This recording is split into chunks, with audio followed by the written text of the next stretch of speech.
Yes, you can relax now.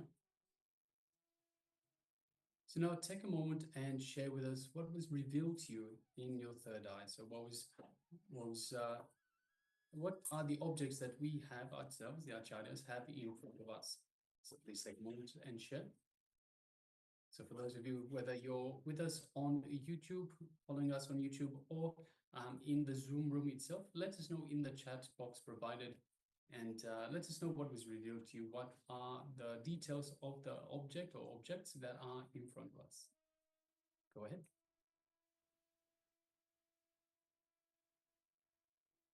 Just take a few moments and share.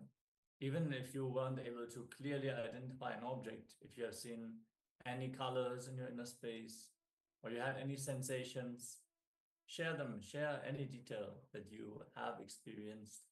It might be directly leading to the object. So don't disregard anything, don't discard anything. Simply share and build the confidence.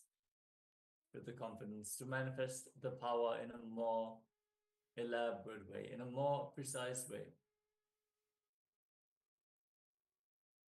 The more we manifest the power, the more confident we will be into the power manifesting through us. And the more confident we are, the faster it will manifest, the less time it will take for us to enter into that zone and let Swamiji flow through us. So make sure you engage in sharing your experience as well.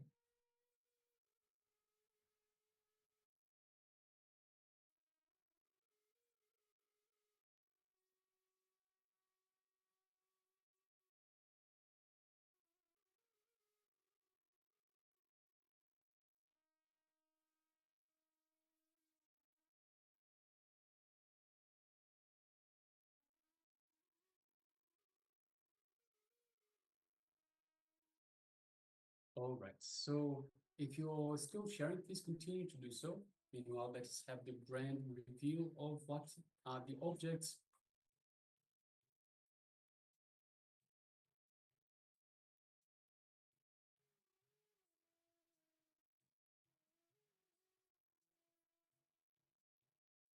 Okay, so let's review the objects that we have in front of us. And right now we have a book by the Supreme Pontiff of Hinduism, KAILASA History. It's the revival of the ancient enlightened Sanatana Hindu civilizational nation. So KAILASA History. So this is what we have in front of us. So yes. Yes, so even if you just saw Swamiji in your inner space, it's already very present on the image here in the traditional dress with the conch in front of him and various religious items, various the staff and a cup on the Shavasana. Or if you saw any book, definitely precise. Or perhaps even information about the what is written in the book, so about the KAILASA history, about Hindu history, persecutions, about Kumbh Mela. So I just opened actually and opened the book right to, you can see right to Kumbh Mela. This is Ujjain Kumbh Mela back in 2016. So just the luck of the draw. Speaking of which, Kumbh Mela, we have Kumbh Mela is still on right at this moment until February 26th, I believe. So yes, so you can take part in that as well. So if you are interested in Kumbh Mela, do let us know. We have also Kumbh Mela around the world, so it's not just Kumbh Mela in Prayagraj in India. We also have Kumbh Mela in different kailasas around the world, different temples and sanghas around the world. So if you're interested, do let us know, and we can provide further information for you to help you get to the Kumbh Mela. This is the Maha Kumbh Mela, of course, which is something that occurs only once every 144 years. So there are 4 different types of Kumbh Melas. This one is the Mahamudra, which happens only once every 144 years. So it's more than once in a lifetime. So it's something that should not be missed. So if you would like some more information about where this is happening, how you can get there, then get in contact with us and we'll provide some more information for you. Yes, and if at all you're not able to visit the Kumbh Mela at all, we also have the option to offer Annadan, which is the free food service that KAILASA is providing in various locations. And literally it is offering the free food to all the monks and all the visitors of the Kumbh Mela. So it's a great deed of punya, of austerity. It's a very prosperous, very sacred offering, which is there in the scriptures and which should be performed for the Kumbh Mela specifically.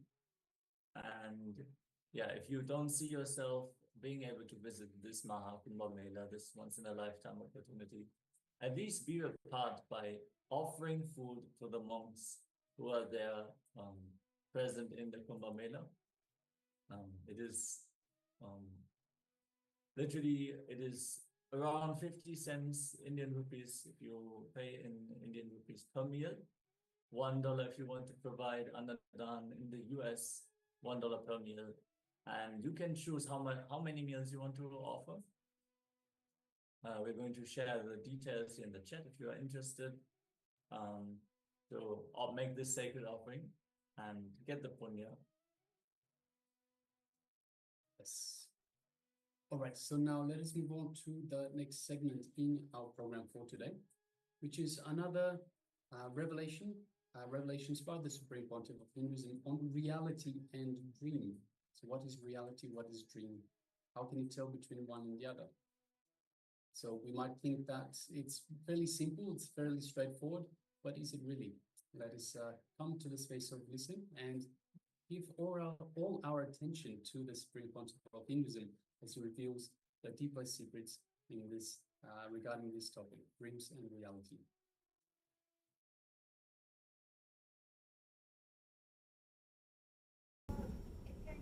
Actually, daydreaming is the side effect if the subtle body enters into the physical body.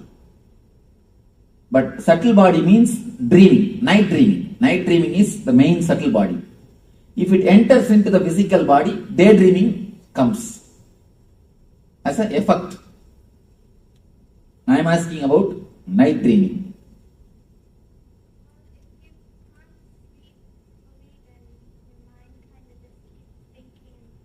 All right. Let's go to Aditi.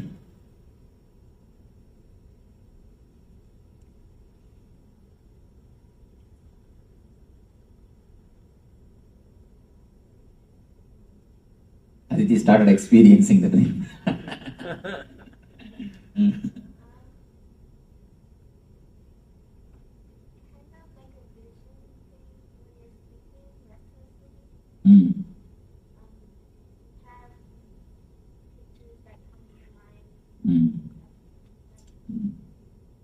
Okay. Stuff means when these kids use the word stuff means that much only I know. That kind of stuff, Swamiji, that's all. It means more than that there is no words. All right, let us go to Manisha. Tell me why dreams are coming.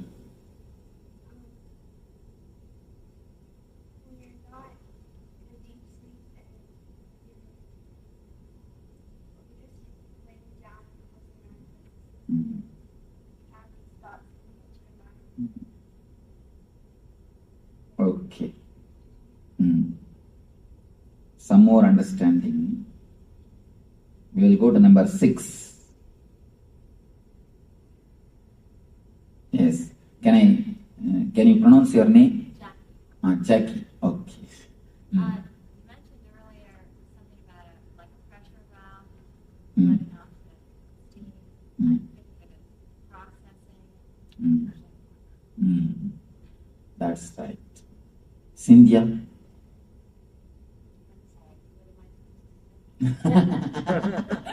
I think you are dreaming. Tell me about what you are dreaming, that's all. What is dream? Night dreaming, not daydreaming, night dreaming. How it comes? Any of your idea about dream? How it comes, why it comes, what it is? That it's uncontrolled thoughts going through your mind. Then? And imaginings of, it's all these jumble of thoughts that are forming things.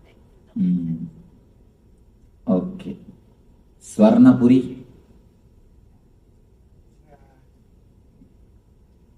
Something subconsciously you are thinking about something. Sleep stages comes back at you. Sunita. Where is Sunita? Dreams are impression of unconscious mind.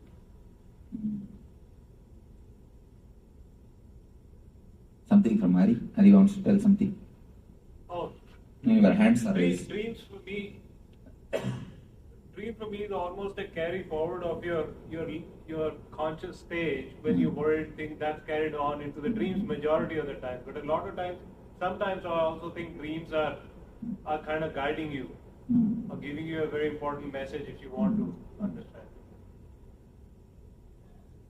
I told you that whenever you receive messages, it is a vision. If you can remember in 4 color, it's a message for you. It's a vision for you. If you remember by 2 color, it is a dream. What is 4 color mean? When you get up, morning when you get up, and try to remember the dream, what you saw. If you remember vividly, including the colors, if you, for example, if you have seen the wall, are you able to remember the paint color? If you seen a person, are you able to remember the dress color? If you have seen some animal, are you able to remember the color of the animal? If you are able to remember all those things, then be very clear, it is not from subconscious, it is from superconscious.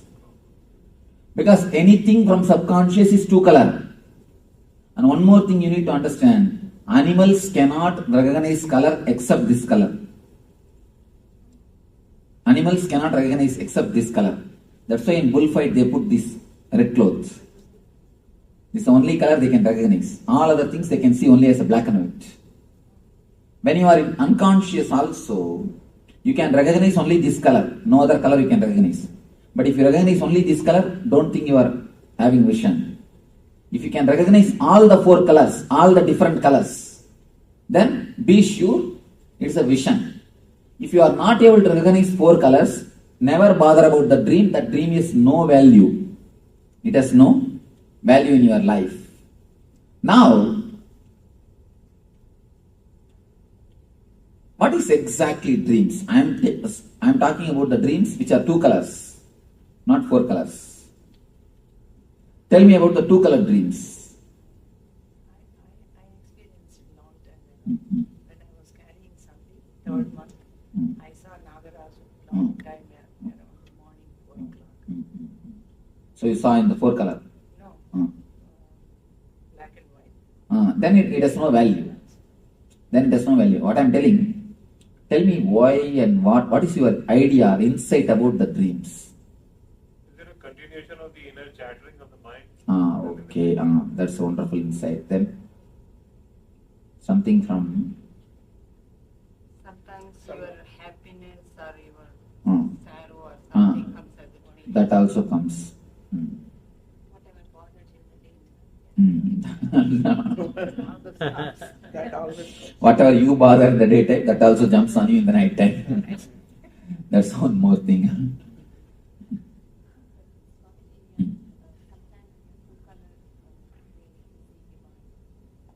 No. 2 color dream divine means just a memory. It is nothing solid. Whenever divine or any vision appears, it always comes as a 4 color. You will remember vividly. Why is it sometimes I've had dreams and it's like they would foretell the future or something, but they were in black and white. They will be in black and white. Yeah. It can never be. Because I have, as deeply as possible, I have analyzed the dreams, and not only that, When a person becomes enlightened, he never gets dreams. I have no dreams. Even the people who did research in Oklahoma, they were shocked to see that there is no random movement in the eyeballs continuously. The doctors first said, person cannot be alive without dreams, Swamiji. I said, if you want, you can do whatever experiment you want on me, but I am not getting dreams at least for last 4 years. The moment I became enlightened, from 2000 January 1st till today, no dreams. Totally no dreams. I said, you do whatever experiment you can. If you have any missionaries, I invite, you are welcome, but I don't have dreams. Then when they were doing the experiments, they are shocked. How can mind be so silent? How can mind be so calm? I tell you, from my own authority, because I have crashed the dreams, I know the whole infrastructure of dreams. If it is black and white, then some way it clicks. Maybe it has worked out by clicking, not as an intuition. See, sometimes you get 10 thoughts. If one works out, you think, oh, that itself I thought. You don't bother about all the 9 which did not work out. You understand? You think all the 10 possibility, and some one possibility has to work out. So naturally, what do you think? Yes, that day itself I know. You imagine all the 10 possibility, and if one works out, you connect that with that which worked out, and you say, oh, I had the dream. No. You should understand, all the other possibilities also your thought. All the other possibilities also your design. So if you look at from this view, you connect it and see. Only if it is a clear memory, vivid memory. Let me explain. Because this needs a lot of insight, this waking. If you can actually analyze and understand this dream body, you will be liberated so much from so many kinds of problems. There is a beautiful sutra. The world is made of the same stuff in which dreams are made. If you understand, the moment you understand the dream, the reality is dream, you will get the power to make your dreams into reality. Understand? The moment you realize the reality is dream, you will get the power to make your dreams into reality. Because these two, where they meet, there is the source of energy. These two guys, this waking and the dream, where they meet, that is the source of energy. If we can analyze this one and understand, you will very clearly analyze, you will very clearly understand why you are facing failures and why you are facing success. You will be so clear about your failures and success, you will never bother, you will never be touched, because you will know. Generally, we only play both games, man. You create reasons for your failures, and you create reasons for your success. And which is more, that wins. Finally, you think, oh, I have failed. But the reasons for failure also is created by you. The problem is you create it in the other subconscious state, the dream state. So you do not know you did it. Most of the time, you invite disease. And not only we invite, we send email, telegram, and telephone call, leave voicemail message. And finally, even if he doesn't want to come, we send somebody and bring him. The moment he comes to our house and opens the car, the moment he enters into our house, we say, no, I have not invited you. I thought somebody else will come. You are here. And I thought somebody else is going to come. But suddenly I thought that Jackie is going to come. But now only I am realizing that Cynthia has come. You see, after doing the whole thing, when the disease comes to your gate, then you say, no, I never expected you will come. I expected somebody else will come.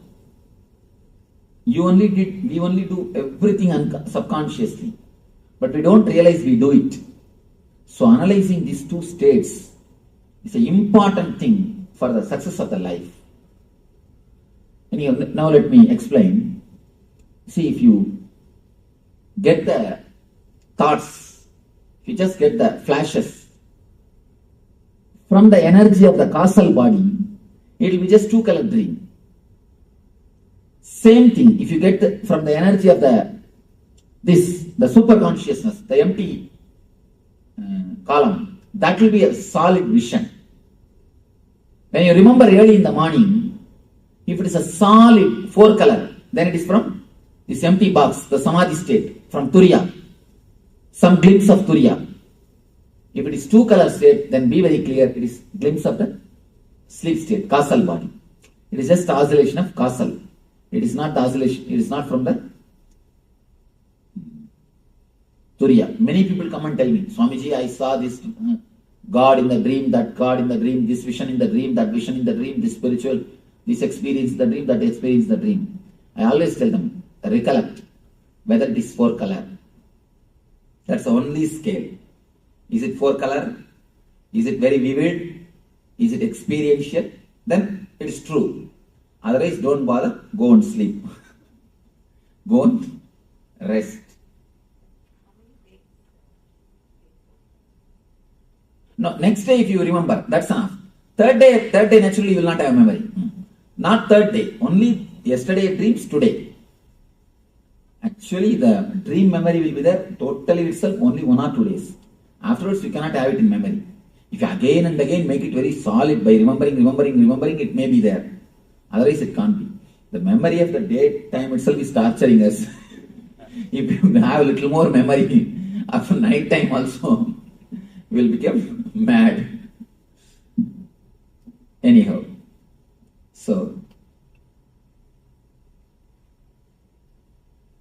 let us analyze what is exactly dream. Dream is nothing but your suppressed desire and fear. That's all. If you want something to happen in some way and it did not happen continuously, then you dream it and feel fulfilled. For a small example, you can understand this. I was about to say that. If you are fasting for maybe, for example, for 3 days. If you are fasting for 3 days, naturally the third day night, in the dream, you will have a good feast. Any of you have experienced this? If you are fasting, you should not eat anything, not the modern kind of fasting. The modern kind of fasting is a wonderful fasting. Having 2 liter milk, a little bit of banana, and few bhaji, and telling, oh, I am fasting, Swamiji. Not that kind of fasting. A real original fasting. The ancient days, people used to do that without even drinking juice. No, water is allowed. Water is allowed without even drinking juice or milk. Just by water. If that kind of fasting means, immediately you will have a dream. Anything suppressed, naturally you will see, will come up in the dream. All the suppressions will come up in the dream. The same way, if you don't want something to happen, the desire means you want something to happen. If you don't want something to happen, you never wanted that you should fall sick before going to exam. But I have heard from many people, even after they become 40, 50, they get dreams that they are sick and exam is there. That they are sick, they are missing the exams. They have forgotten the exam. Even after 30, 40. If you don't want something to happen, some accident, and you don't want somebody to appear in front of you, you don't want somebody to know some secret of your life, you will see in the dream that as if that person came to know, and as if that person saw you, you will be meeting him, you will start experiencing everything in the dream. You will start experiencing the whole thing in the dream. Few basic understanding. whenever you wanted something and you are not able to, whenever you do not want something, but the memory is there. See, you do not want something to happen means, again the memory is there, you are fighting with that memory, that's all. That memory which you are fighting naturally will go more deeper and deeper. It's like there is a ripple in the lake. You go by boat to silence the ripple. Can you silence? Can you silence the waves of a lake by going by boat? When you go and try to fight with the waves, you will create only more waves. Same way, if you hate or if you are afraid of something, you will be creating only more and more deeper waves, more and more complications. When you create complications, naturally you suppress the whole thing. And they come up in the dreams. They come up in the dreams. 4 major levels of desires. I want you to understand. 4 major levels of desires which continuously comes up in the dream. There is no need to control the desire. The main problem, the very word desires creates attract feeling in our being. We always wanted to control. Either you run behind the desire madly or you suppress the desire totally. Either you run behind or suppress. You never use the desire as energy. Desire is actually energy. The main problem in our being is a simple understanding about desire can solve the heart problem. You may think, what all the stories you are telling, Swamiji? The whole heart problem, whenever you have any problem in this region, it is nothing but too much of desire suppressing you, too much of the demands being put on you. That's all, nothing else. The things are loaded on your being beyond your capacity. And nobody else loads it. You just take it. For example, even if you don't do any physical work, if you are just sitting, if you are stressed, you will have a shoulder pain. There is no need for you to do any physical work. You are sitting, you are stressed, nothing else. You are just stressed, too much of thinking. You will have a shoulder pain. Any of you have experienced this? You will have a shoulder pain. There are few emotions, just by the very understanding itself will heal you. You don't need to do anything else. The very simple understanding. For example, the moment you understand you are dreaming, you will be out of dream. The moment you understand you are dreaming, you will be out of dream. Any of you have experienced? The moment you remember, I am dreaming, you will be thrown out of the dream. That is why in the East we have given so much of importance to knowledge. Prajnanam Brahma, we say, wisdom is God. Just knowing. There is no need to work. Working is second. Working on the dream and that, all those things are secondary. All those things are not at all.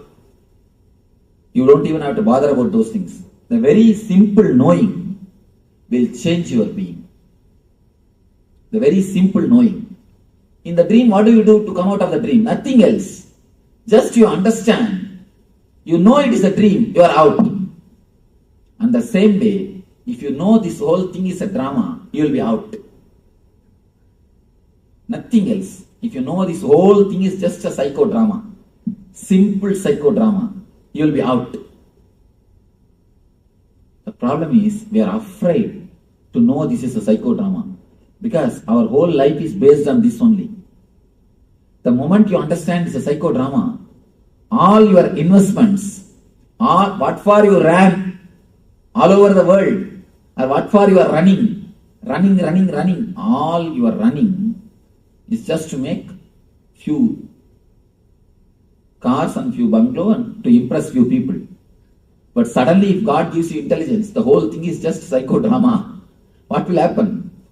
There is a beautiful saying by this veteran Rizal. This guy says, no, oh God, please leave my dreams unto myself.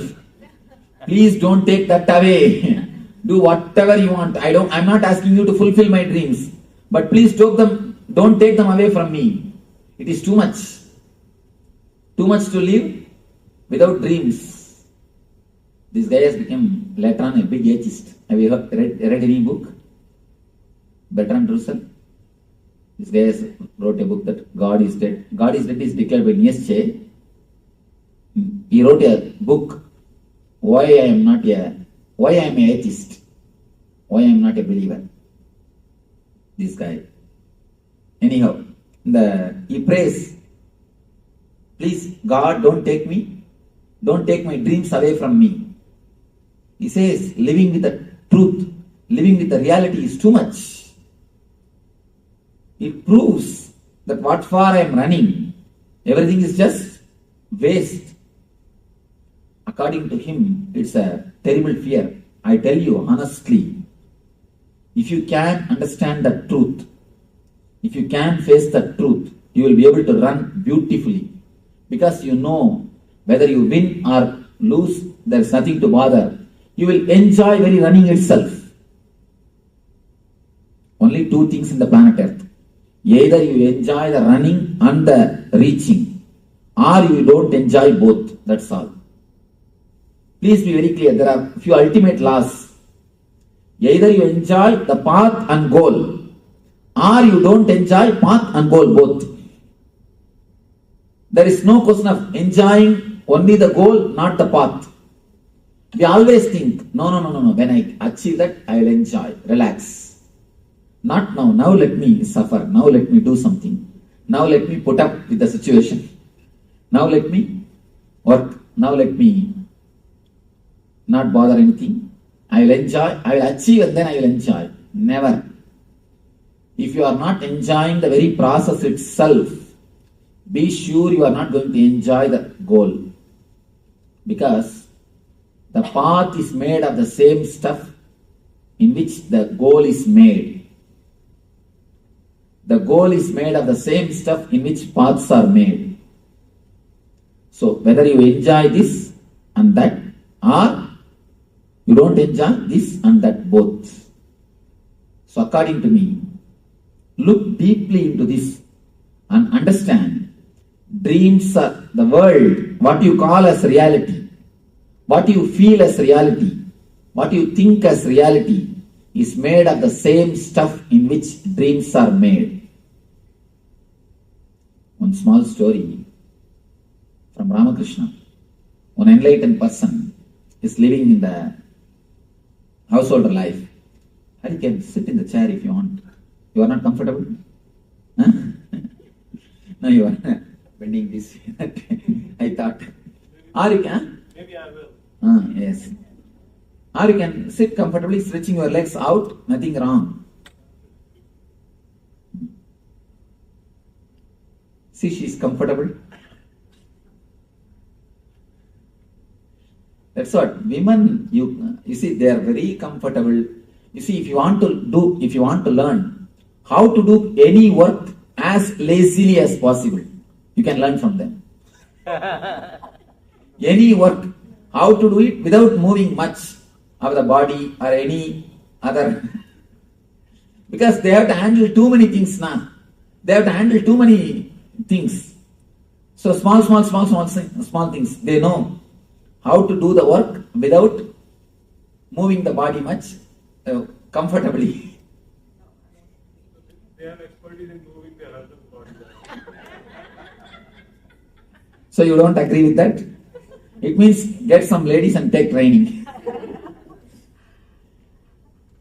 Actually, it's intelligence. One thing, not doing work only is wrong. Doing work with a maximum laziness is an intelligence.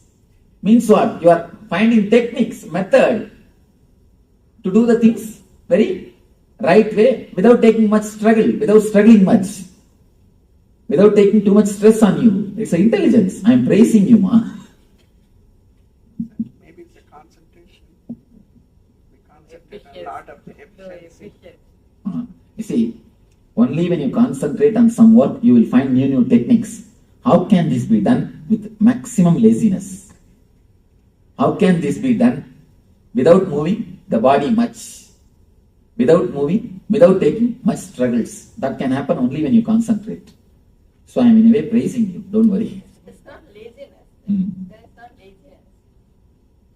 Then what other names you want to give? Well, how can you do it in the least amount of time or, things like that. But it's not laziness. You see, you can say it in polite, beautiful terms. All right. You can decorate with all polite, beautiful terms. But because I am that type of guy, I never move my body.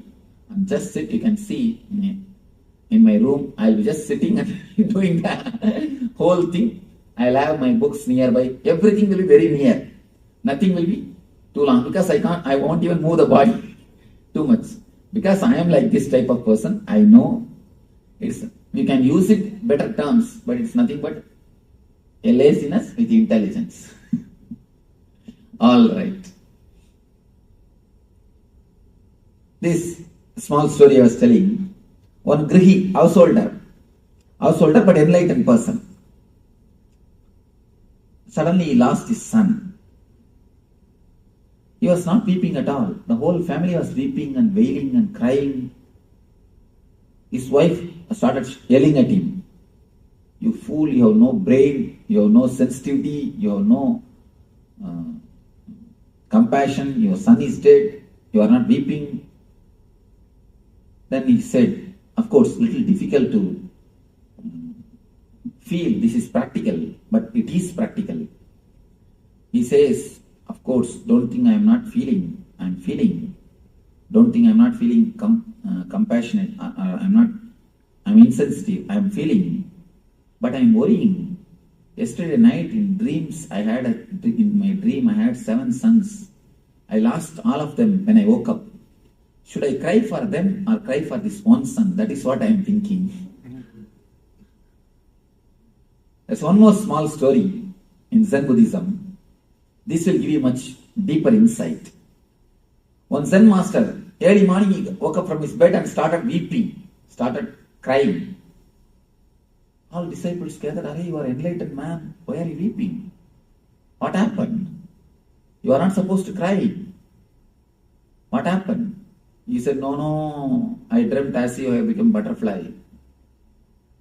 This guy said, what is that? It's an ordinary dream. Now you are all right.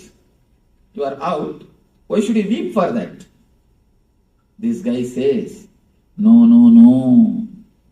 I do not know whether I dreamt I have become butterfly or that butterfly is dreaming now it has become a master. I do not know what is happening. Whether I dreamt that I have become butterfly or that butterfly is dreaming that it has become me. How to find out? Tell me, what is the scale? How to find out? Cynthia, tell me. Answer this question. Now we are going to have a good time.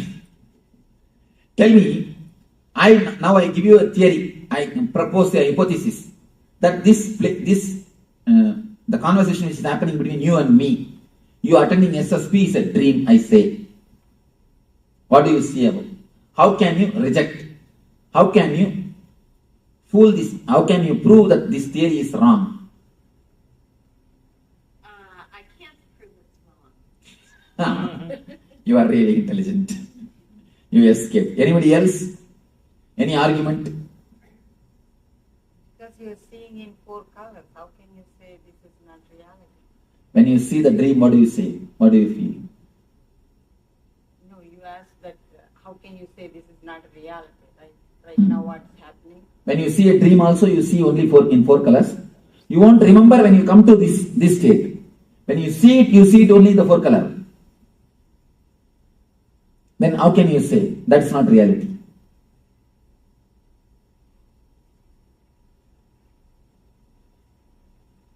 Then, any other argument?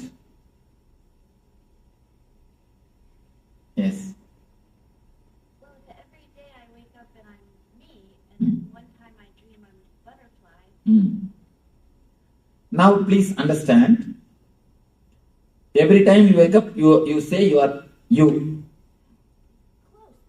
Okay, no, nothing wrong. You are you only. I am not telling you are not you. It is based on the time idea. Am I right? Yes. Time, lifespan of your idea, that idea. In the dream, in one dream itself, you live your whole lifespan. You understand? Many times, you are dreamed only for 8 hours. But in the dream itself, you are born, you are growing, you are grown and finished. So, how can you say, now you are having the continuity and there you don't have continuity? There you don't have continuity because you finish it. The time span, based on time span, you can't decide. Because the very time idea itself is totally different between dream and the reality. So, in the reality, what you say, this question is based on the time-space gap. Am I right? Time-space relationship. So, the time-space relationship itself is wrong.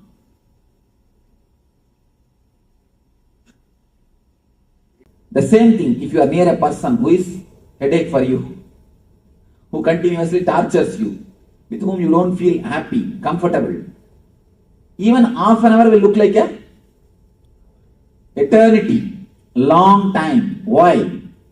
It is intensity of thought which makes you really feel the time. Time is not chronological, it is psychological. So when you are in the dream state, the number of thoughts is too much. The frequency of thoughts are much more higher than the frequency of your being. That is why your eye is just flooded by thoughts. Your eye, that is why I say, in that state you don't have eye. Your eye is just flooded by thoughts. The frequency of thoughts is too much. Your eye disappears. Your eye is flooded. You don't have control. Now, the dream is too much of thoughts. That is why you feel long time is happening. Here, you feel one amount of time. So, time is going on.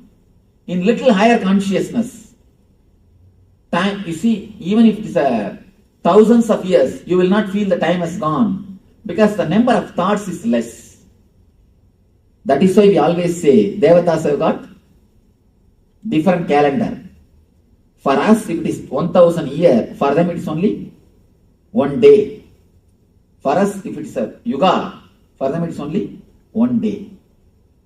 It is the space in which you live. There you have a different time. Which space you are living, there, that time you are enjoying. So based on the time-space concept, you cannot say this is not dream. Next question. And there is a important thing in the Vedanta, they say that by Upanishads, if you just understand the Avastatraya means the 3 states, you are liberated. Nothing else. You are liberated from all the pains and sufferings. If you just understand these 3 concepts deeply, clearly, intellectually, just intellectually. I am not telling about anything. You don't have to become enlightened. The very clear intellectual understanding about these 3 states will liberate you from pains and sufferings. Any other? Why you are laughing? No, actually, I know why you are not able to believe what I say. No, why you not only you must be able to believe, you must be able to really feel it. Why we are not able to feel, the understanding never goes deeper level. The understanding is never taken sincerely. That is the reason. For example, people come and tell me, Swamiji, I know smoking is wrong, but I am not able to drop. But do you say, I know touching the fire will burn me, but I am not able to stop? No. You don't say that. This you understand, but that you don't understand totally. This you know solid way, that you don't understand it. Unless that person gets cancer, even if he gets, he justifies. Maybe this, maybe that, maybe because of that, maybe because of this, as if all the people who don't smoke, they don't get cancer or what. Some logic. You have some logic. You have some misunderstanding. That is the reason you say, I know smoking is wrong, but I am not able to drop. Means with full consciousness you never understood. Now you understand with full consciousness. All these days, if you are not liberated, please be very clear. There are many people who come and tell me, no, Swamiji, I read enough of books about this Avastatraya. I read so many books about this Vedanta philosophy. I am not liberated. Means what? There is some gap in your understanding. If you say that, there is some gap. Now, put your whole effort to understand it clearly and have the courage to go behind this truth. You will see it will be liberated. Liberation is not such a big task as we think, These guys have made it so difficult because they want to have monopoly. Now really I tell you, these few guys want to have monopoly because of the 2-3 reasons. One is the particular community. Second thing, just to have the prestige from the society. Because of these few things, the concept of liberation has become too complicated, man. Otherwise, you think the concept of liberation is too complicated. How can liberation be complicated if it is your nature? If it is not your nature, it is not worth achieving. Forget about it. If it is your nature, why should you achieve? It is your svabhava. It is just a small knot. That's what I am telling you. Enlightenment is not achieved by any big techniques, tapas, meditation. It is just a knack of understanding and living the life. That's all. Enlightenment is a simple knack of using your mind, using your understanding and intelligence in your life. That's all.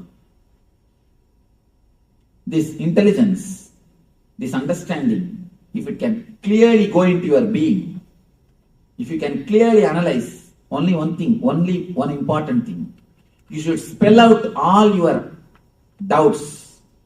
Only when you spell out all your doubts, only when you express all your doubts, it can be cleared. If you are lazy, who will ask all these questions? All right, the Swami says means it must be true only, let us leave it. If you are too lazy to spell out your questions, or if you are too bored, all right, who wants all these things? Leave it, Swamiji. Let us go to next subject.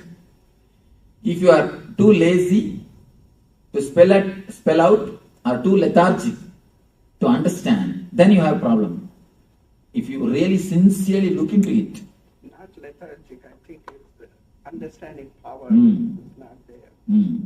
No, there is no need to say understanding power.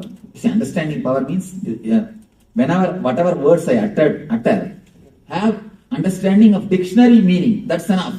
There is no need to go for any metaphysical understanding. That's what I'm saying. There is, you see one thing, don't be afraid at all that there is some metaphysical meaning for my words. I am not talking in any metaphysical terms. Do you understand? You see how straight I am simply opening the things. I am cutting the things clearly. Just understand my words based on Oxford Dictionary. That is enough. Dictionary meaning, not metaphysical meaning. Dictionary meaning is more than enough to give you the intelligence. Where you are stuck, where you are not able to understand, just open up. Put me the question. That's what I wanted. That's what I wanted. See, somewhere if you are locked, somewhere if it is not clicking, that's why in the Vedanta they say, Upanishad. Upanishad means sitting with master, that's all. Nothing else. Just sit with master, express the questions and get the replies. That is enough. You are out of pain.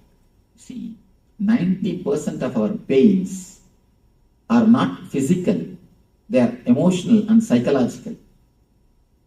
And not only that, there's a thick layer of pain in your being. The thick layer of pain invites more pain. Unconsciously, you do such a kind of activities, you do this kind of deeds, which creates pain for you and which invites pain for others. No, Swamiji, nobody invites the disease or the pain for themselves. When it's there, we recognize it and say, I have a disease. One simple thing, ma. Nobody invites cancer. But if they continue to smoke, what it means? There are some other cancers that doesn't come with the smoking.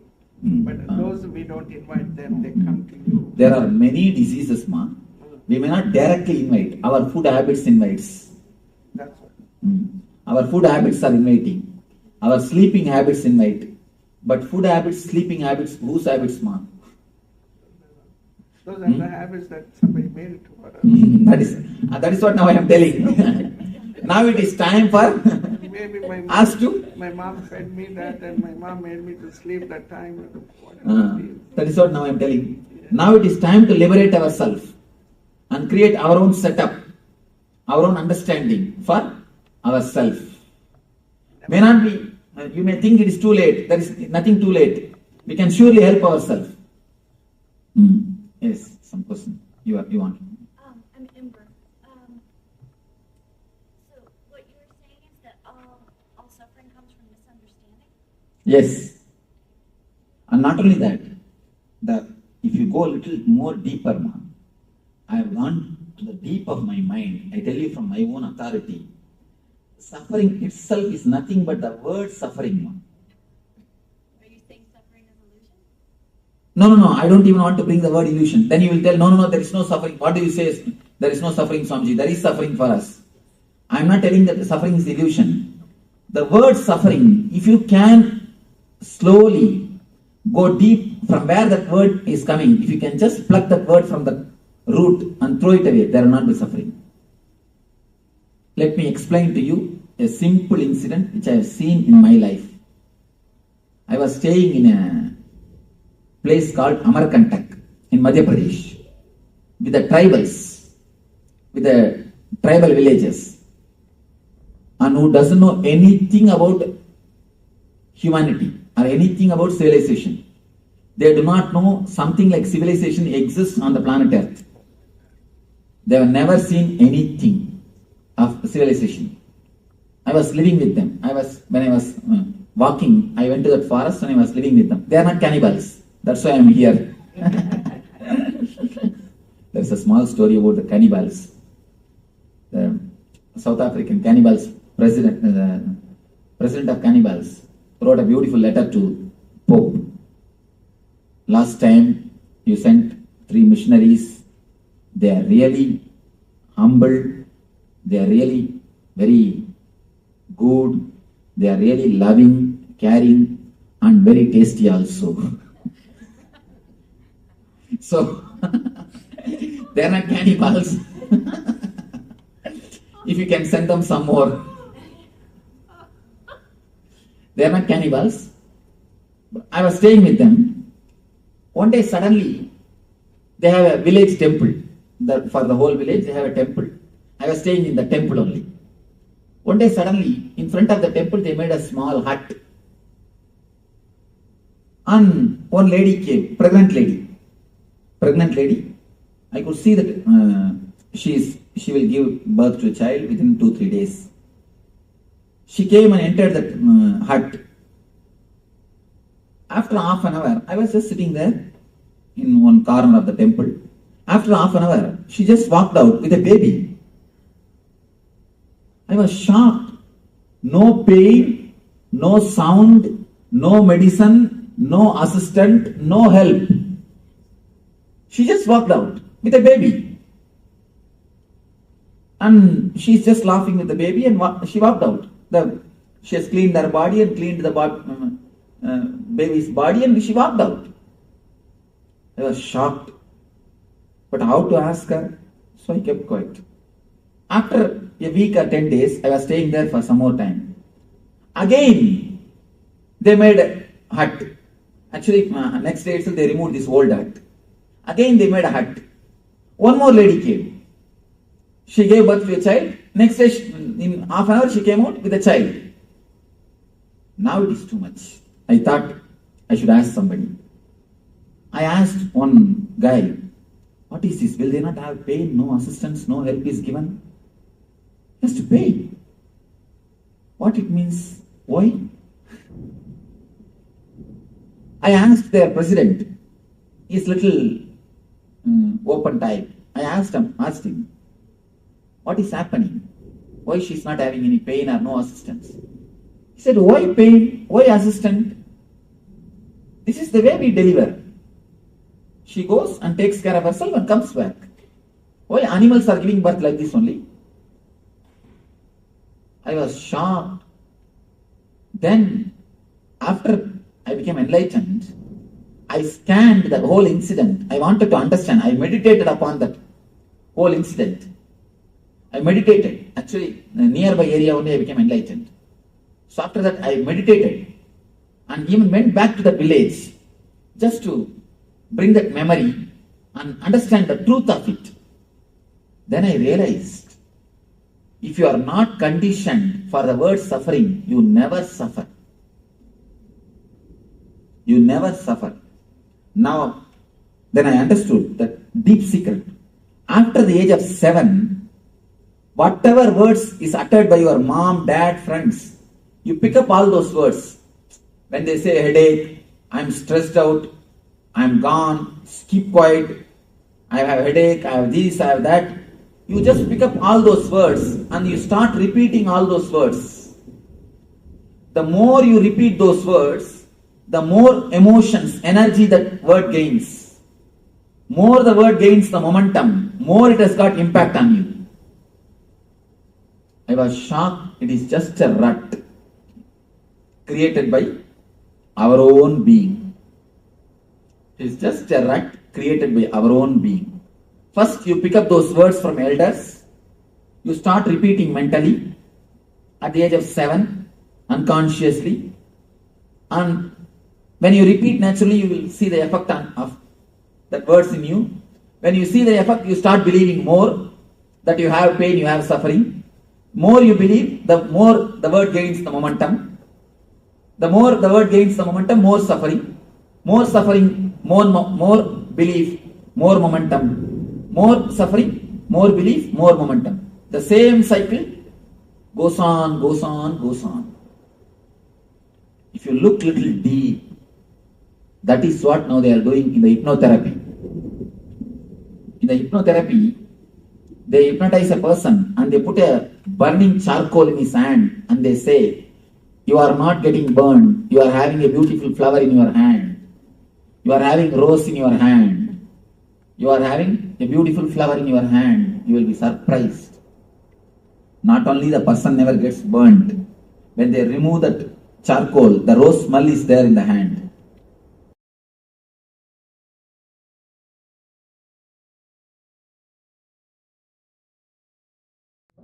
For this Shivaratri, meditate on this light, intense light, which makes you feel very pleasant in the body, and that heat which is very pleasant. And I tell you, when you meditate on this light and this heat pleasant, you just lose sleep on that Shivaratri night. You become awake. That is what is the real context of not sleeping on that night.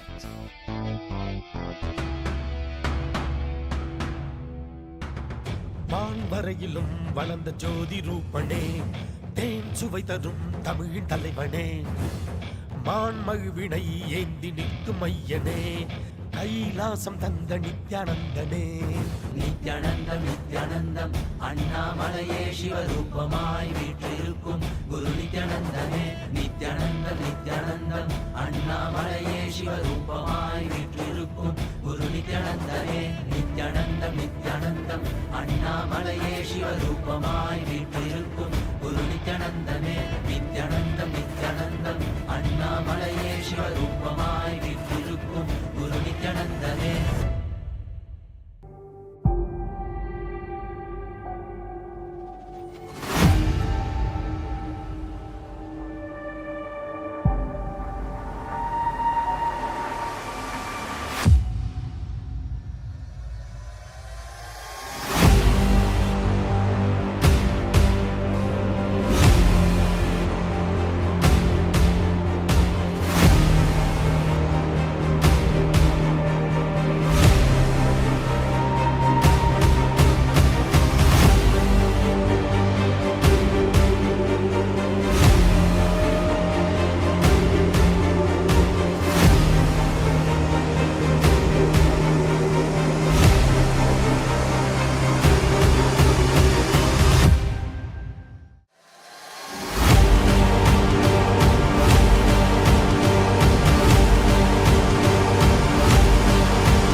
incidents of Subramanya is celebrated throughout the year as 6 festivals. The day he appeared is celebrated as Thaipusam.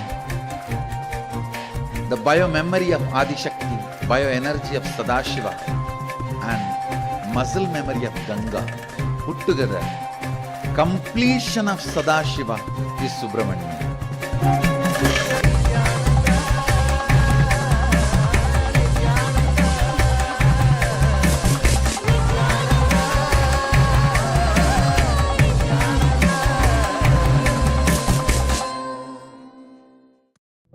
For this Shivaratri,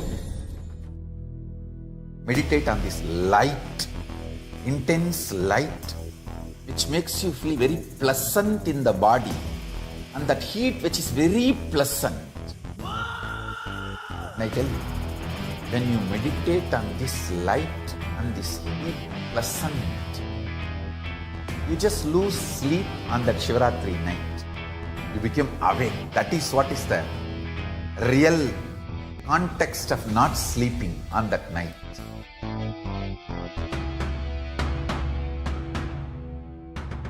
வான்வரையிலும் வளர்ந்த ஜோதி ரூபனே, தேன் சுவை தரும் தமிழின் தலைவனே, மான்மகிழ்வினை ஏந்தி நிற்கும் ஐயனே, கைலாசம் தந்த நித்யானந்தனே. நித்யானந்தம் நித்யானந்தம் அண்ணாமலையே சிவரூபமாய் வீற்றிருக்கும் குரு நித்யானந்தமே. நித்யானந்தம் நித்யானந்தம் அண்ணாமலையே சிவரூபமாய் வீற்றிருக்கும் குரு நித்யானந்தனே. நித்யானந்தம் நித்யானந்தம் அண்ணாமலையே சிவரூபமாய் வீற்றிருக்கும் குரு நித்யானந்தனே. நித்யானந்தம் நித்யானந்தம் அண்ணாமலையே சிவரூபமாய் வீற்றிருக்கும் குரு நித்யானந்தனே.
Of Subramanya is celebrated throughout the year as 6 festivals.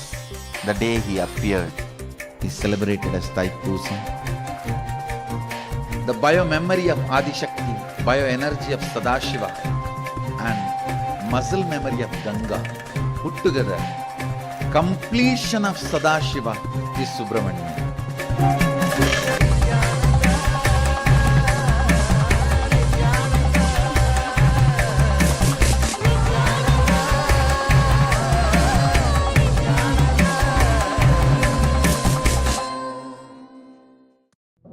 For this Shivaratri, meditate on this light, intense light, which makes you feel very pleasant in the body, and that heat which is very pleasant. And I tell you, when you meditate on this light and this heat pleasant, you just lose sleep on that Shivaratri night.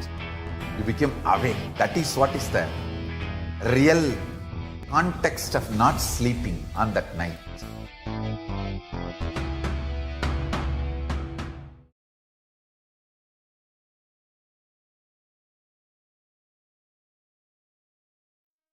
Yes. Yes, you can relax now. Welcome back from these beautiful revelations by the Supreme Pontiff of Hinduism of reality and dream. Reality versus dream. What is reality? What is dream? As we mentioned earlier, And as Swamiji has pointed out, sometimes we think it's pretty straightforward, but the boundaries can really be a little bit fuzzy. I mean, there's you go to sleep and you have a dream, but who's to say that this is not a dream? What we think is reality. This could also be a dream. Maybe in some time, or perhaps when we pass away, we wake up in another life and go, oh, this whole thing was just a dream as well. So let us now move forward with this same concept, reality versus dream, and let's move into an internalization exercise. Yes, understand. You are not the eyes. The eyes are just an instrument for you to perceive this realm. Many times you can see your eyes may be open, but you are not seeing, not registering the scene you are seeing. Just remember, you are seeing through the eyes. You look through the eyes, suddenly you will see you are witnessing everything. Just spend a few moments, just consciously witness everything. Many times we are so fixed on our gadgets, our screens, our devices, that all of a sudden everything in that moment is only this 7-inch screen. We don't notice anything happening around us. We're fully reducing our perception to the eyes. But actually we are able to experience life through all our senses simultaneously and beyond. For a moment, just witness, uncatch, understand you are experiencing through the eyes. You are not the eyes. Just take a few moments and settle in this understanding. Play with this understanding. Play with this cognition and see how your very perception of this reality changes. Let's enter into this short process.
when you step back and realize that you are seeing through the eyes, the whole attention is on the seer, becomes the seer.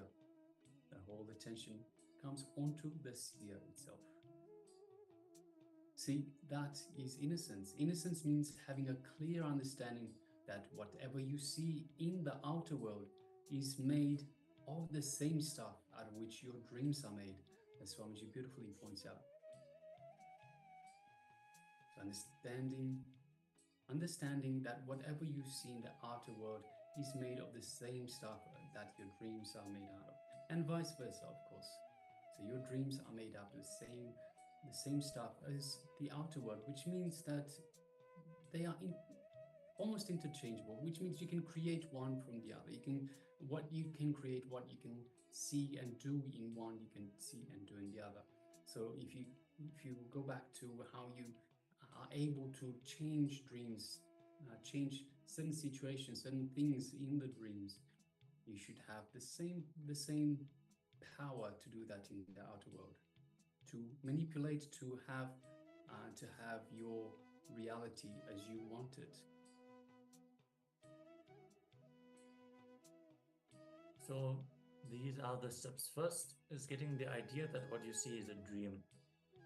Next is having the Shakti, the energy to change the dream. You have the power to change the dream, be it in the sleep or during the waking state. When just one idea enters your mind during the dream state, suddenly the whole scene changes and you find yourself in a completely different place. When the inspiration comes in the waking state, you find yourself changing your habits, your attitudes, your personality even. The place where you live, the job that you have, you are able to change all these things. You are able to change it. It might not be as immediate as it appears in the dream. It's not as fluctuating, but the power is there. So having the Shakti, the energy to change the dream. Third is the Buddhi, the intelligence to know it is a dream, and so there is no need to change it. So when you are empowered, when you understand, yes, I can live in any country of the world, I can build an empire, I can change my body, I can change the relationships I'm experiencing. You can build a beautiful life for yourself, but once you have that Buddhi, the intelligence to know it is a dream, so there's no need to change it. You don't need to feel anxious about what you are experiencing. There's no need to fear. It is a dream. An important truth you should know is that dreams are made of the same stuff of which the waking world is made. If you think dreams are ordinary, this world is also ordinary. If you think this world is some kind of reality for you, dreams are also reality. Understanding this will give you the energy to make your dreams into reality, and it will give you the intelligence to understand that whatever you think as reality is nothing but one more dream.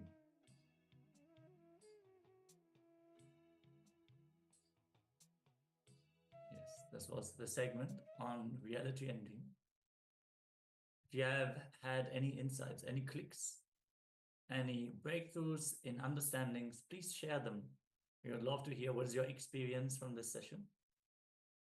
Yes, meanwhile, we'd like to welcome Jnana Swarupini, Nithyananda. Welcome to the Paramashivoham Level 1 program. Nithyananda. Yes, we are currently just going through, we've just finished with the segment on dreams and reality and dreams. And we just had a Jnana segment followed by an internalization exercise. And now we are moving on to the next segment, which is power manifestation. Yeah, today we're manifesting the power of remote vision. So get ready. This is one of the really exciting powers. If you have seen the Balasans manifest, the power of remote vision, describing far-off places, even other planets, anything, any distance, hidden objects, obstructed, or even in utter darkness, they cannot be hidden from the power of the third eye. since the third eye reveals reality as it is. There is no way to hide from reality. If it is real, it is there. It is available for all of us to perceive, for all of us to experience from the space of oneness. We are that object. That object is an extension of us. Just because we hide our hand underneath a blanket, it doesn't mean that the hand disappears. It doesn't mean that the hand is not available for us anymore. So hiding an object in utter darkness, in a safe, at the bottom of the ocean, it is still an extension of us. It is still available for us. Through the power of third eye, as we are initiated by Swamiji, we are able to connect to the cosmic brow center, the third eye, which is represented by the Ajna chakra, located just between the eyebrows. And we are going to manifest this power today in various different variations in multiple rounds. We have already scanned objects that we have kept here in front of us on the table.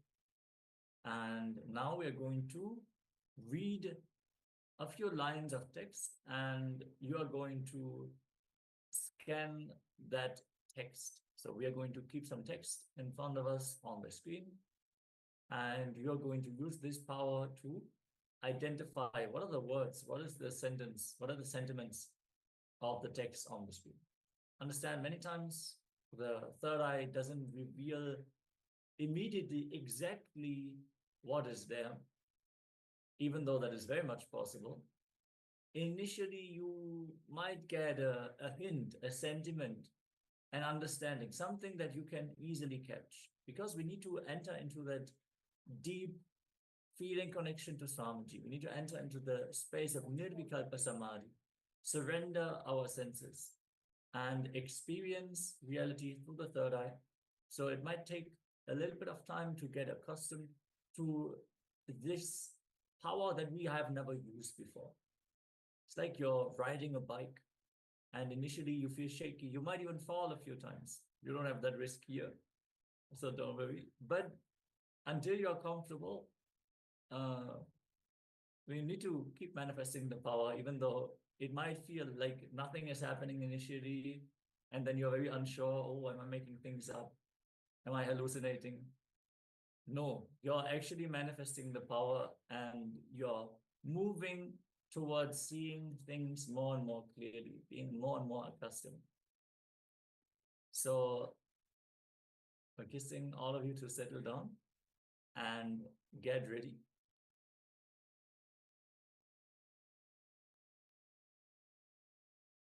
Yes, so let us sit comfortably with the head, neck, and spine in a straight line.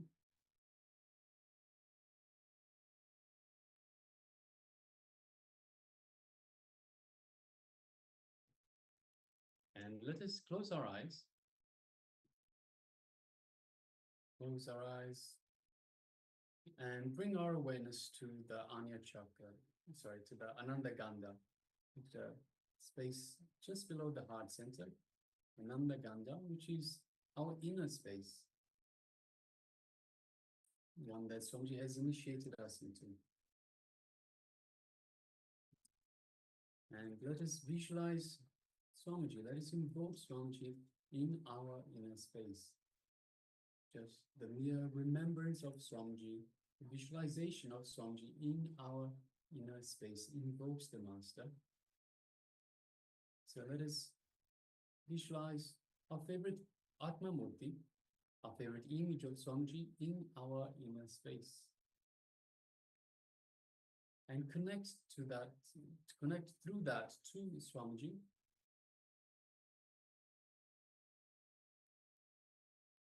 Strengthen the feeling connection.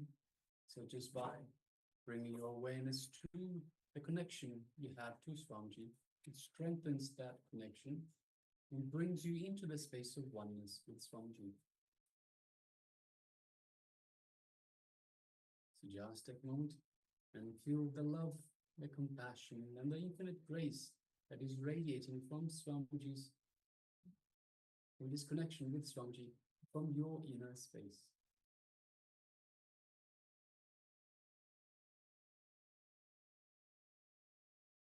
Now from this space of oneness, let us move our awareness to the third eye, just between the eyebrow, the Anya chakra.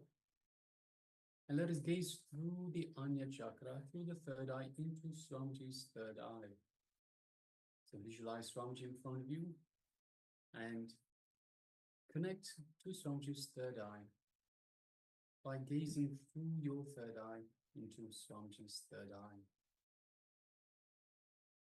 And as you do so, you feel a build-up of energy, just a gentle build-up of energy in your third eye.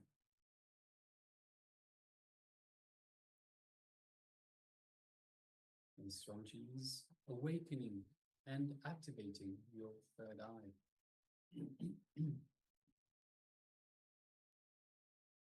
Now let us start chanting the Mahavakya to further strengthen this feeling connection, this space of oneness we have with Swamiji. Om Nithyananda Paramashivoham Om Nithyananda Paramashivoham Om Nithyananda Paramashivoham. Let's continue chanting the Mahavakya. And from this space of oneness, let us now start manifesting this power of remote scanning. Scanning what ourselves, the acharyas, are reading on our screen. So let us now begin.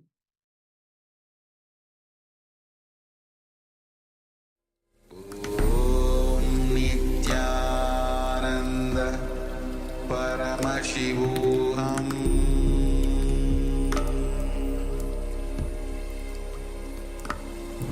Om Nithyananda Paramashivoham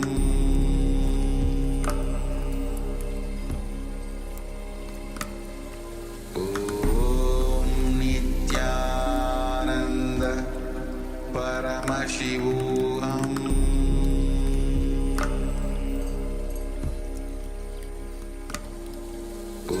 Om Nithyananda Paramashivoham Om Nithyananda Paramashivoham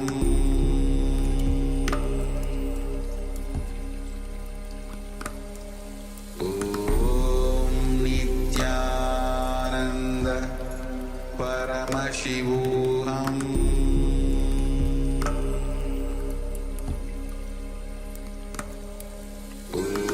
Om Nithyananda Paramashivoham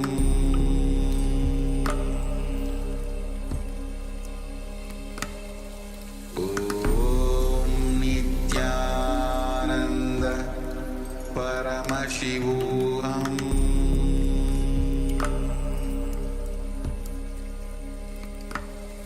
Om Nithyananda Paramashivoham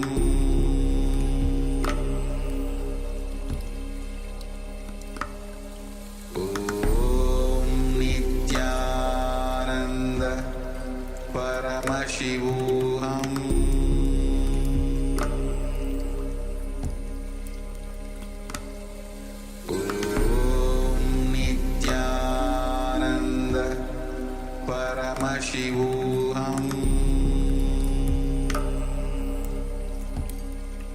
Paramashivoham Om Nithyananda Paramashivoham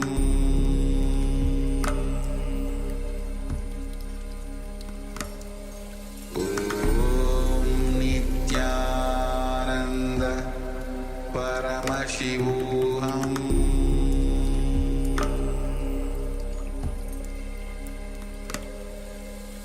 Om Nithyananda Paramashivoham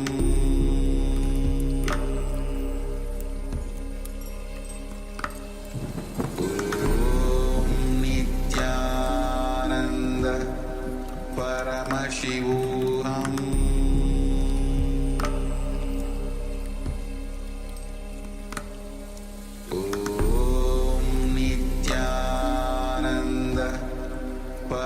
Paramashivoham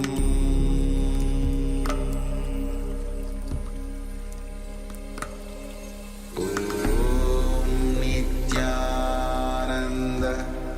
Paramashivoham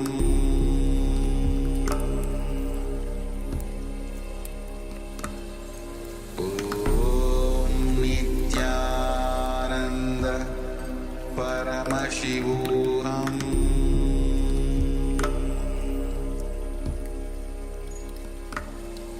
Om Nithyananda Paramashivoham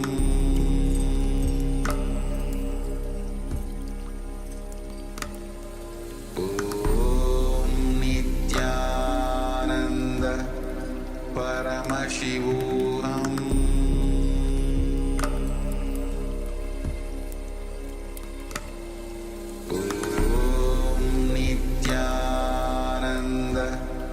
Paramashivoham Paramashivoham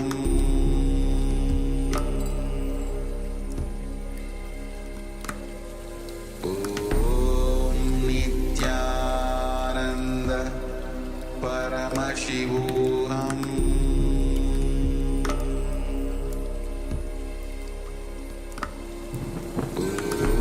Om Nithyananda Paramashivoham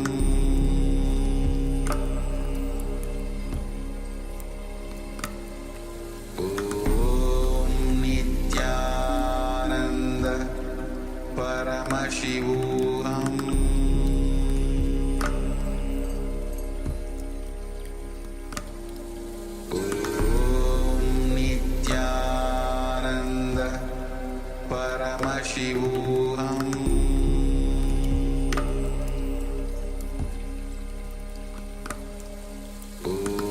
Om Nithyananda Paramashivoham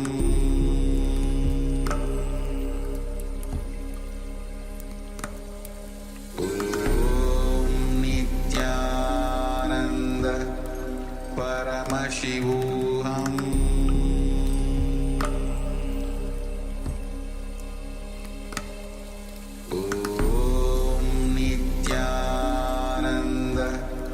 Paramashivoham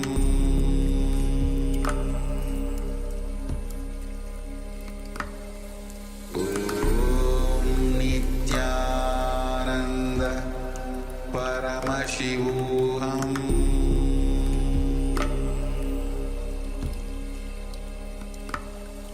Om Nithyananda Paramashivoham Paramashivoham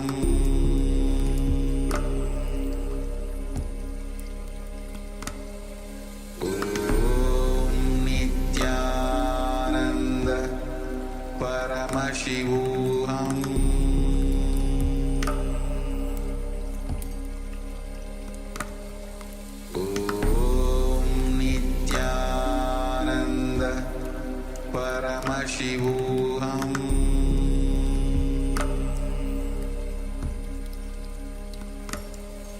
Om Nithyananda Paramashivoham Paramashivoham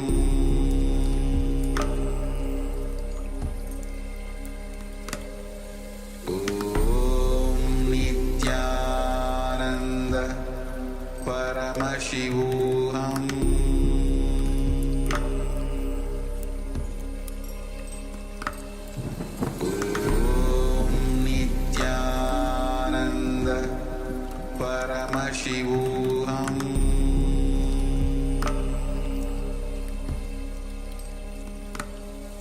Om Nithyananda Paramashivoham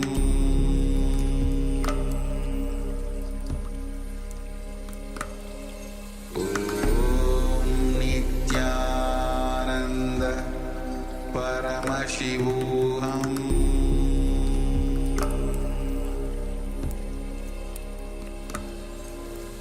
Om Nithyananda Paramashivoham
Paramashivoham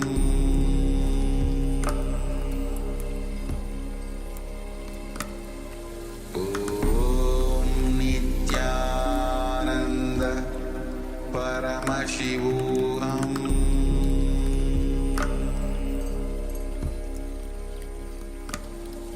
Om Nithyananda Paramashivoham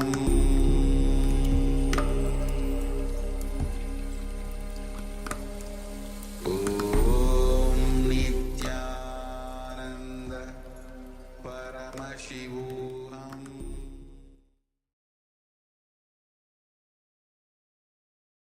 All right, so you can relax now. So now take a moment and share with us what was revealed to you in your third eye. So ourselves, the Acharya, we were staring at the screen, reading something on our screen. And we requested yourselves, the participants, to, through the power of remote scanning, remote vision, to let us know what was, what we had in front of us that we were reading. So take a moment now and share with us, of course, the details of what we were reading. So whether you're with us in the Zoom room on two-way, or you're following us on YouTube, you can also let us know. So if you've taken part in this power manifestation, please let us know. And it's a very powerful power manifestation. It's something that, so remote vision, you can see anything, anywhere, like literally anywhere. So you can see, for example, what's happening in the, perhaps if you're curious what your kids are up to, you can see in the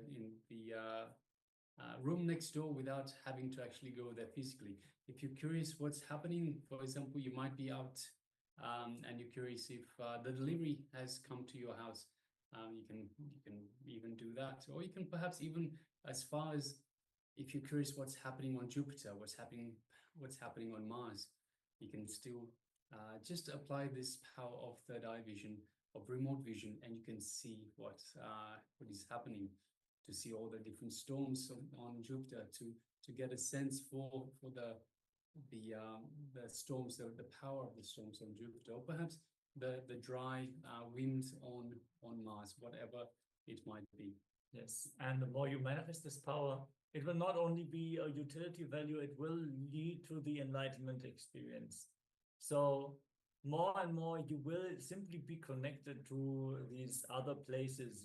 You will be literally a transcendental being, which you already are that, but your experience is restricted to the physical frame that you have gotten so used to. Actually, we're fully transcendent beings, able to connect to everything in existence. When Swamiji says when he falls into samadhi, he just relaxes into the whole. He just experiences himself as the entirety of existence. So manifesting these powers, getting the experience that, yes, actually I am present in that place also. I'm present in this object also. So when we're manifesting the power of consciousness over matter, I am present in that object also. So more and more these powerful cognitions will also open up in you, and you will start understanding your relationships from a different angle. You understand that whatever you carry inside is directly reflecting in the other person. You are literally moving their inner space through your consciousness. So let us all manifest these powers more and more and become more and more powerful in the way Swamiji wants us to be, experience ourselves as living enlightened beings. So, yes. With that said, we still request everyone to share your experiences if you haven't done so yet. All the YouTube viewers, Facebook viewers, Twitch, and other social media platforms, feel free to share your experiences. And yeah, we're going to reveal the words that we have read on screen. Yes, and the words are, so there's two words. It is Swayam Prakasha. Swayam Prakasha. So self-effulgence. It is the inner light that is transcending, that is radiating from within Swamiji said, when you bring your awareness to that inner light, that itself is enough to see in utter darkness. The light that is radiating from your inner space is enough to reveal anything, any information, any object in any place or space, be it in the open or hidden. Reveal any thought current, any idea, anything that is trying to be hidden from you. It is literally our consciousness expressing this dimension.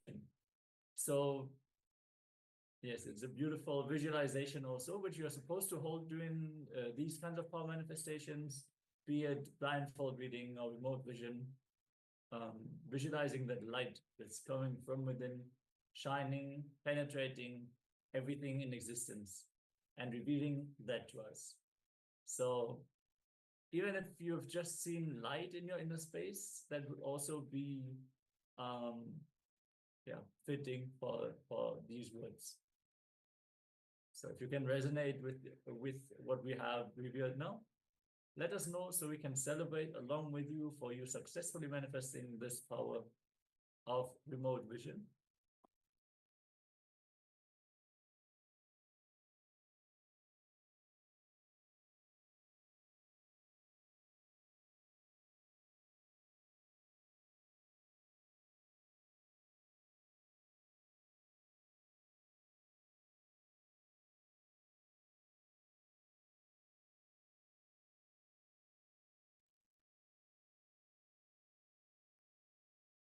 Yes, and with this, we're going to move on to the next segment of the day, which is going to be another jnana segment. Yes, a jnana segment on the dream, exploring the dreams and your dream body, exploring dreams, and it's a Q&A, questions and answers segment. So we have dream body explained, as well as exploring the dreams as question and answers, questions from previous participants that Swamiji has beautifully taken the time and explained in detail all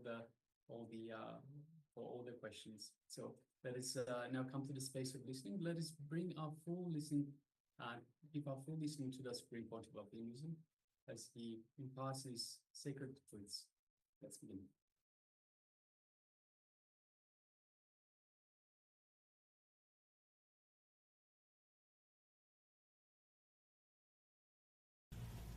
First thing we'll analyze what is dream, how it comes. Dreams come, different kinds of dreams. How, why, any idea? Dream? That's something that you do every night, probably daytime also. Important. Actually, we do it in the daytime also. It's a bit complicated, but I think from my experience, sometimes if you eat certain foods and you go to bed, you have very strange dreams. Or you observe deeply. Even the food is associated with your dream. Please understand, what is said is truth. The certain kind of food, you will have always the same type of nightmare. That's true. And if you just fast for 3 days, some vrata do, you will have a good feast in the dream. You will have wonderful feast in the dream. I think dreams come when you have found things that have happened during the day or thoughts that you have had that come alive in your dream. Anybody who has got any insights about their dreams, why, any idea, any special idea about the dreams, you are welcome. Sometimes I fear my dreams and sometimes can't remember them. Yes, I'll answer why. Can you say anything about dream? Some of the dreams come, some of the things, like the relations you see tonight, the next day it does happen. Some of them don't have any meaning and they come and go. And, some of the things they say that it is more basically the subconscious thing. And whatever you are thinking about, it will give you, your problems are coming in your dreams. And the other people, some of the things I was reading about this is like a parallel world. It does happen. It's true. And sometimes they don't come true. Some of the things, they don't come true. So I don't know exactly how to interpret these dreams. I think part of the dream is completely what's happening, and part of the dream is I am confessing. Most of the time, dreams come true. Sometimes I have noticed I play all the characters in my dreams and act out things, but I am everybody that is in the dream, and it is me. And other times, I don't know if I'm just partially awake or I will be in the middle of the dream or sort of something will make me wake up and I will say, oh, well, that's not finished. I need to go back, and I'll go back. I will go back into the dream and start doing it again, but then I forget how it ends because I go into a deeper sleep or something. When you remember, I am only playing the character of all the persons in the dream, you will wake up from the dream. Have you observed? Now let us analyze. Dream is nothing but the expression of whatever you suppress, your suppressed desire and fear. You suppress these two things. Whatever you suppress, when the steam pressure becomes too much, there is a safety valve which automatically opens and steam is released, the pressure is in a manageable limit. Same way, if your suppressions are too much, if you have suppressed the desire and the fear too much, it comes out automatically and gets released. First thing about the dream. Next thing, we are all bothered out to find out right dream or wrong dream.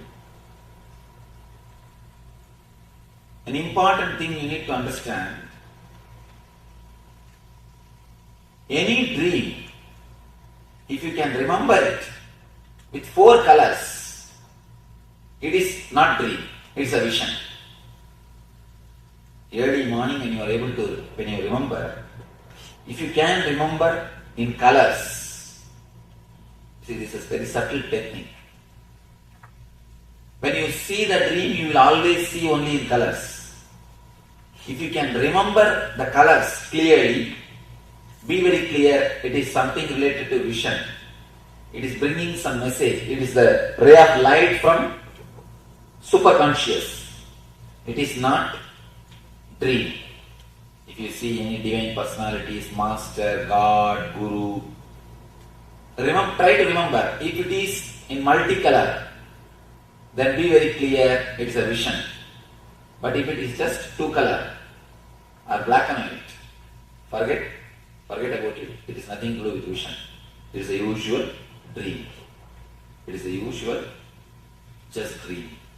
So what is the purpose of vision? It teaches you? It can teach you, it can bring you intuition, it can give you more clarity or some information about the incident. Anything it can do. Some question. It comes from our own subconscious? If you can remember with 4 color, it is not from subconscious. It is a ray of light from superconscious. If it is just 2 color, when you remember, then it's a subconscious. What do you mean color? Like if I see you in my dream, I remember your orange robe. Is that one color? Not only orange robe. Yeah. Are you able to remember the other things, colors of the other things? Colors of the other things? Are you able to see, are you able to remember just like this 4 color? Then it's a vision. If you are not able to see that, then it is dream. That is the... Do the visions always have to make sense because I cannot remember right now if they are in color or not? But my dreams don't really make... If it is 4 color, surely it will make sense. If it is not, it will not make sense. It has no sense. What if it is not color at all? Then it is just steam going out. Extra steam is getting, you need to less dream. You need to dream less. It is just actually, when the steam is too much, if too much of suppression is there, of fear and the greed, there is an automatic mechanism which opens, automatic safety valve, which opens and releases the steam. And automatically, you maintain your steam pressure The automatic safety valve is what we call dream. Is there any significance of seeing death or sometime you dying? There is no other significance except this 4 color and 2 color. No other meaning, interpretation for any dream.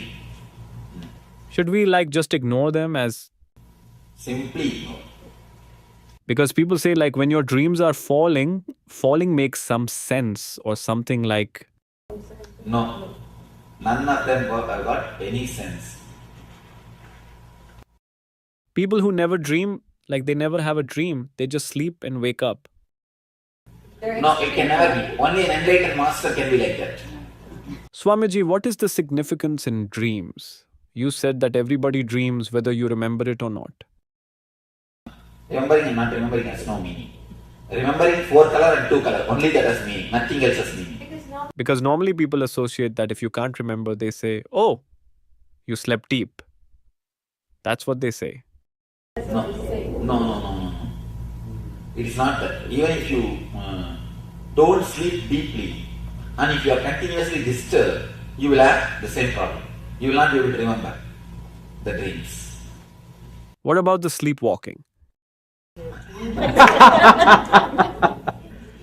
That is something to be analyzed. No. Let me explain why you asked the right question. When this subtle body enters into the physical body, the sleepwalking, restlessness, even when you are sitting, you will be just shaking the legs. All these problems starts happening when the subtle body enters into the physical body as an uninvited guest. Many times, the subtle body just walks into these 2 bodies. When it walks into the waking body, then it starts creating trouble. You see, sometimes you can see you'll have a nightmare, get up, and you will see still the heart is beating and sweating. And the same way, if the subtle body enters into the causal body, it enters into the causal body also sometimes. If it enters into the causal body, it causes insomnia. You will be lying in the bed, rolling, you will never sleep. You will never sleep. You will be just rolling on the bed. So whenever the waking body enters into these 2 bodies, it creates this type of problems. Settling up here, and when I got home I thought I should be able to fall asleep well. But instead I thought I would be exhausted, and I didn't feel exhausted. But it was like this, I couldn't sleep all night even though it was so late, and I was so tired from, working a long day. Standing up. You have done ASP? Mm-hmm. In the ASP I speak about the second layer energy. Do you remember? When you work beyond your capacity, whenever the emergency things are done, the second layer energy opens. If you have a deep love or desire, then again second layer energy opens. If you do some service with a deep love for me, it has to be done. I cannot use the excuse I'm tired. I have to do. When you have the excuse, oh I'm tired, oh dear Shantipai, I'll come tomorrow, Shanta Reddy, I'll come tomorrow. Then first layer energy over. But when you decide, no, I will do something, I have to do, then naturally second layer energy opens. That is what you feel. Even after going to the house, you don't feel sleepy. What about the recurring dreams that come back? Come back again and again? If you see them in color, again they have some meaning. Otherwise, they have no meaning. Of course, you have to totally release the steam. You should not maintain the steam in the optimum pressure level. You always maintain the steam in the optimum pressure level. Steam means the suppressed desire and fear. That is why you are in sickness. Better open the safety valve once for all and let the steam go out. We will be doing that. Today we will be doing the technique to open the safety valve. Swamiji, you said we will move in sleep or when we are awake. Even anytime. The subtle body actually enters into the physical body by force. See, the subtle body It enters into the physical body by force. It means the physical body also don't have so much of awareness. It gives place. So people that bite their nails all time, is it the same thing? But what causes that to happen? Like, what are the some things that cause them? Restless, suppressed, that's what you see, the suppression, suppressed desire and the fear. If it becomes too much, it is just on the verge level. Any moment you can become this or that. That is the thing which keeps you in the restlessness. Swamiji, whenever I have a bad dream, why is it that when something undesirable is about to happen, I am able to realize it as a dream and I can either stop that from happening or I wake up? If some bad is going to happen in the waking state, it comes in the dream. You mean? No, when I am dreaming, if something bad like I'm about to fall off a cliff or whatever, in the peak of greed, in the peak of desire and the peak of fear, you wake up. Because desire and fear brings you to your consciousness, brings you to the present moment. The moment you come to the present moment, you wake up. And many times people come and tell me, I had such wonderful dreams on. I was seeing that person whom they want to see. Suddenly they wake up. They come and complain, oh, and they woke up. why some dreams come true, some don't come true? That's what. If you can remember in the fourth color, it will come true. Otherwise it won't come true. It will never come true. Any two-color dream will never come true. You can do research on your dreams. Yes. Sometimes you do have a dream that you like and you want to continue. That is what. You see, that is what the deep desire or the deep fear will bring you to the present moment. The moment you come to the present moment, you are awake. You are out of the dream. So you were just saying the deep desire and greed. In other words, could you say that whatever it is true, live it to the best, and you say that will bring you back? That is what I mean. When you live totally, your greed comes to maximum. Then you fall in the present moment. You fall in the present moment. You are out for a single moment. You get a glimpse of the higher consciousness. Whenever you fall in the present, you come out. You come out.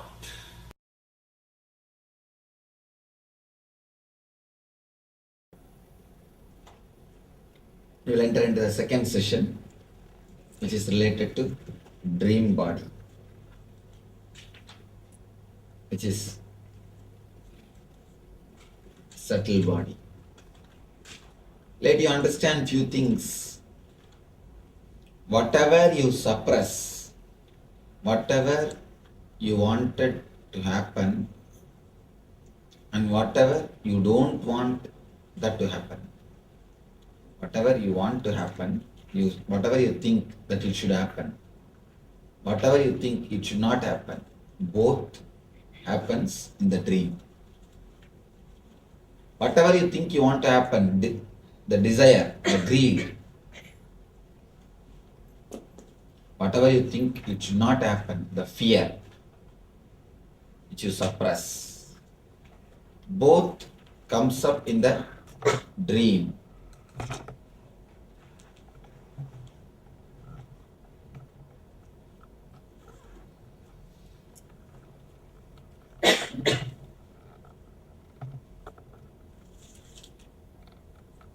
It's like a steam boiler. Your mind is like a steam boiler. Whatever you suppress, if the pressure becomes too much, there is a safety valve. That is what we call dream. You just dream and the pressure comes to normal. The moment when the pressure is normal, no more problem, no more dreams, no more fear. You run your life normally.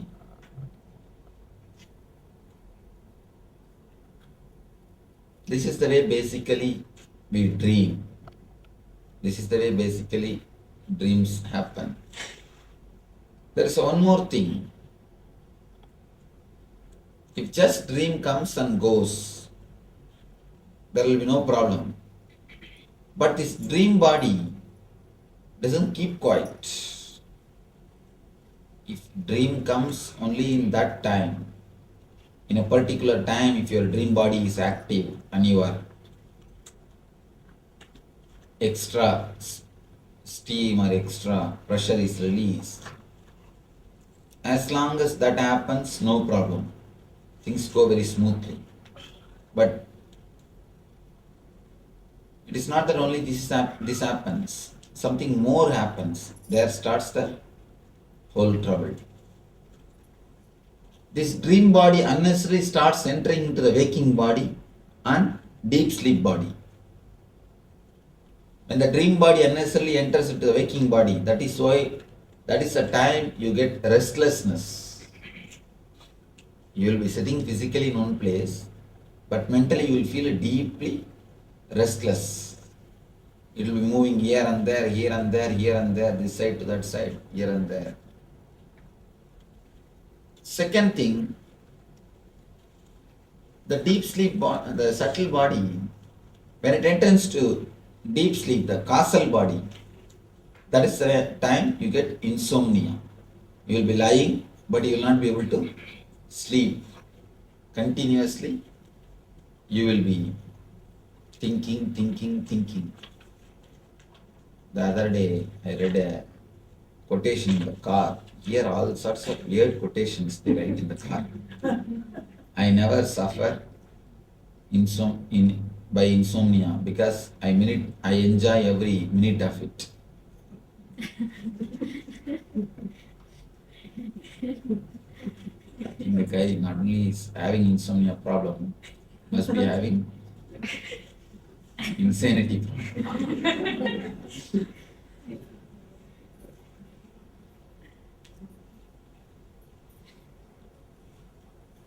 When the dream body enters unnecessarily into the waking body or into the deep sleep body, it creates trouble. And when it enters inside the waking body, that is what we call restlessness. A deep restlessness is created because of this waking body entering into the dream body, entering into the waking body, subtle body entering into the physical body. One more thing happens, the daydreaming. Daydreaming is nothing but subtle body entering into the dream level, the subtle body entering into the physical level, physical body. When you are sitting, but your mind will be somewhere wandering, somewhere dreaming, almost as it is now.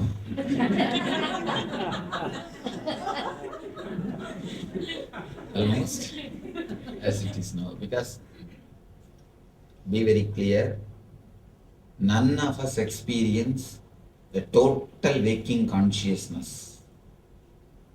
If you actually experience a total waking consciousness, even that will lead you to enlightenment. But we never experience a total waking consciousness. We always keep a certain amount of dream body, so that any time enlightenment comes, we can escape. Any time suddenly if super consciousness starts happening, we can escape from it. It's like you keep a continuous shield. Any time if super conscious starts, you start moving towards super conscious, or super consciousness starts moving towards you, you keep that buffer and escape. Continuously, one portion of you goes on thinking, daydreaming. If the height of the daydreaming is too much, then depth of the night dreaming also will be too much. The amount which it interferes with the physical body, the same amount it will interfere the deep sleep level. If you have too much of daydreaming, you will naturally have too much of night dreaming. Only these two, three important things, if you know about the dreams, that's enough. First thing, verify whether it is color or black and white. Whenever you want to know the meaning of the dreams, if it is 4 color, understand, then it is a dream from superconscious, dream from samadhi, not from conscious or deep sleep. Whenever it is just a 2 color, you don't remember the dream at all. You don't remember anything, just some vague pictures are seen, 2 color, black and white. Then be very clear it is from conscious state, waking state. Whenever it is just words, if you are introvert, you can understand, not even 2 color, just few words will be coming up. You will be dreaming in words. Whenever it is words, it is just from causal body. You need little more sleep, that's all, nothing else. You need little more sleep. Don't bother at all about that type of dreams. These 2 dreams has no base.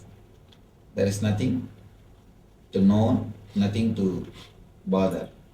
Only these 4 color dreams has got some meaning in your life. These 4 color dreams has got some vision, some intuition in your life. One more thing. Can we sleep without dream? Yes, we can. And that is one of the healthy way of how to be. If you can sleep without dreaming, you will have a perfect health, not only physically, even mentally. Or if you can sleep so deeply that early morning you don't remember your dream, again you have perfect health. The more you are out of dream state, the more you have health. If we remove the dream part or the subtle body from our 4th state, if you can remove the dreams, you will never go through the dream and causal body. You will directly fall into superconsciousness. There will be no 3-4 differences in your state at all. In your whole 3 state, there is only one thing. There is only one borderline which creates all these 4 states. An important thing. The 4th state is not created by 2 lines. No, it is created by just 1 line. It will be difficult to understand because always mentally 4 means you need at least 2 lines to create 4 level. Above, center and below, and at least 3 lines you need to create 4 levels. But it will be difficult, but truth. Here, only 1 line, only 1 portion. When it is inserted, it creates all the 4 level. If you don't have night dreaming, you will not have what is daydreaming, the so-called waking state. And naturally, when you don't have waking state and dream state, you cannot have deep sleep state, because the deep sleep state by the time will become superconscious. It is deep sleep as long as you have a dream and waking state. When these 2 are not there, what exists is enlightened state only. Automatically, there will not be anything called deep sleep state. Because the difference between the deep sleep and enlightenment is only one thing. The deep sleep, you don't have awareness. In enlightened state, you have awareness. Otherwise, both are one and the same. A small example, it's a mystical truth. When you are in a waking state, your consciousness stays in Agnya Chakra. When you are dreaming, it goes to Vishuddhi. When you are in deep sleep, it goes to Anahata. It just slips. That is why you can never sleep if your neck is straight. Even lying on your bed, try, just keep your neck straight. You can never fall asleep. Unless you relax your neck, you can never fall asleep. And if you relax your neck, you don't have to do anything. Now itself you will fall asleep. If you relax your neck, immediately you will fall asleep here itself.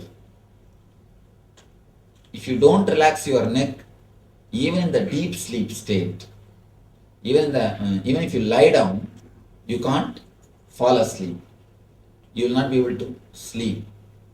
Deep sleep state, it goes to anahata. And just a small turn, anandagandha. This is the area where anandagandha chakra is there. In the enlightened state or samadhi state, it goes to anandagandha. That's all. Very small turn. From here it goes to anahata, here anandagandha. That's all. Anandagandha is what we call, of course, if you are a healer, you know what is anandagandha. It's one space, one chakra, where all the 7 chakras collapse. If you fall into anahata, you will sleep. If you fall into anandagandha, you will meditate. That's why so many people, they feel like sleeping when they go into meditation. Somebody was asking, I felt like continuously yawning. So,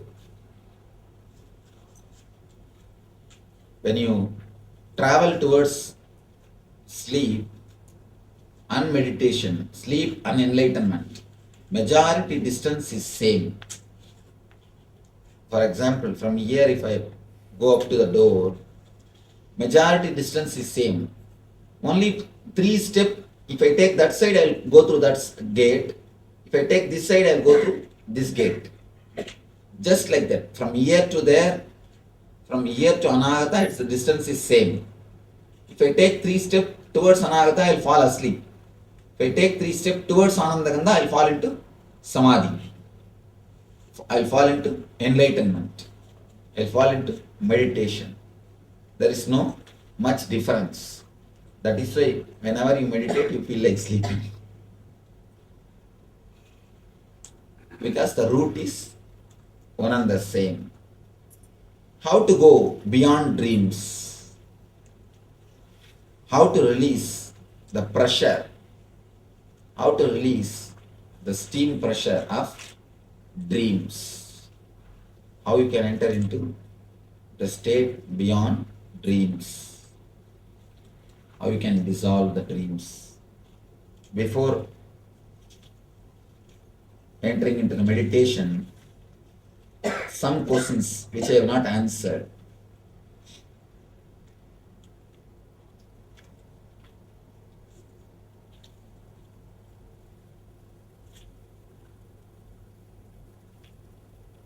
Some questions worthy of answering. I will try to.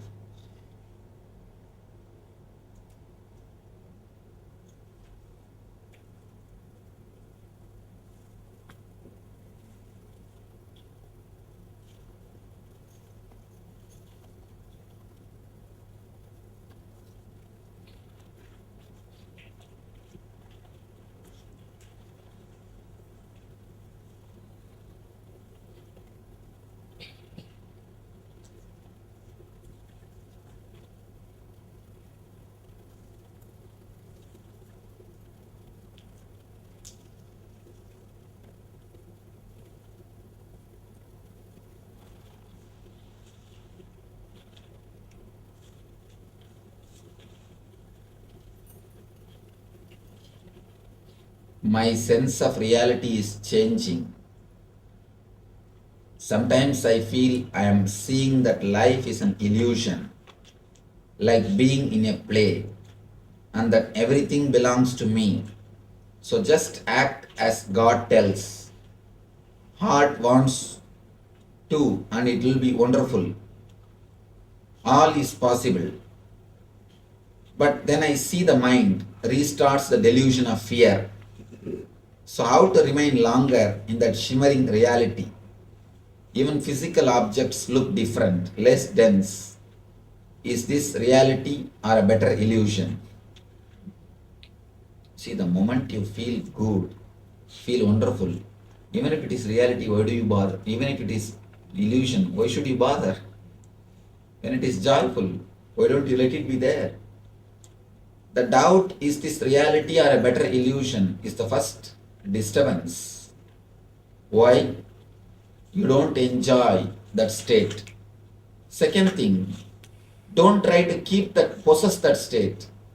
When it happens, relax. Don't have the fear. When it may go away. It may suddenly move, it may go away. Don't bother. Even if it goes, don't worry. Will it go or will it stay? Relax. You will see that it will start staying in you.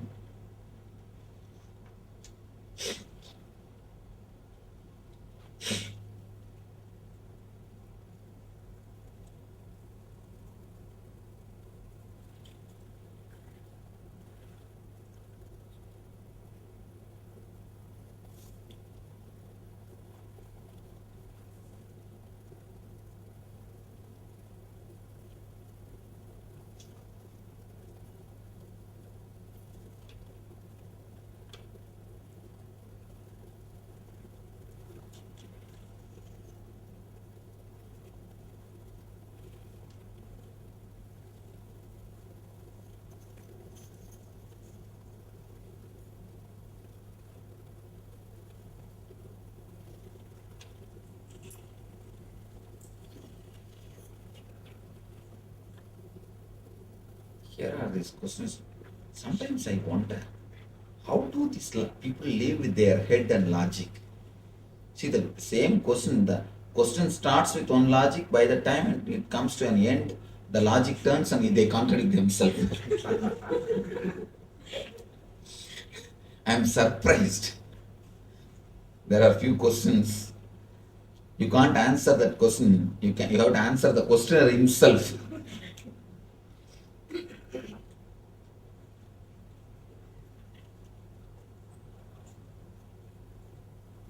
How to realize who I am and why I am here?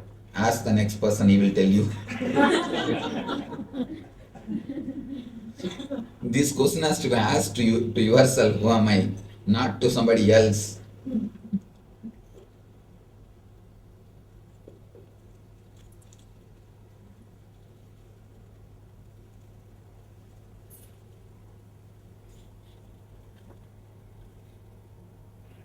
Usually I have no dreams, but recently I had very distressing dreams. How do I find out why? There is no need to find out why. Find out how to come out, how to stop having the dreams with so much of stress. Now we will be doing a meditation to reduce the steam pressure in the dream body, to reduce the steam pressure in the dream layer.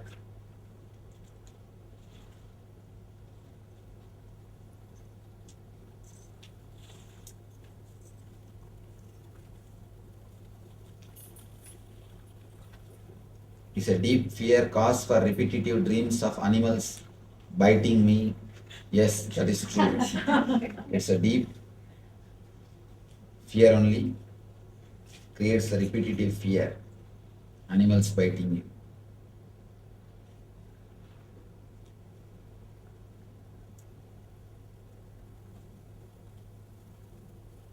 If vision can guide us, what will guide people who does not identify it or who does not get vision?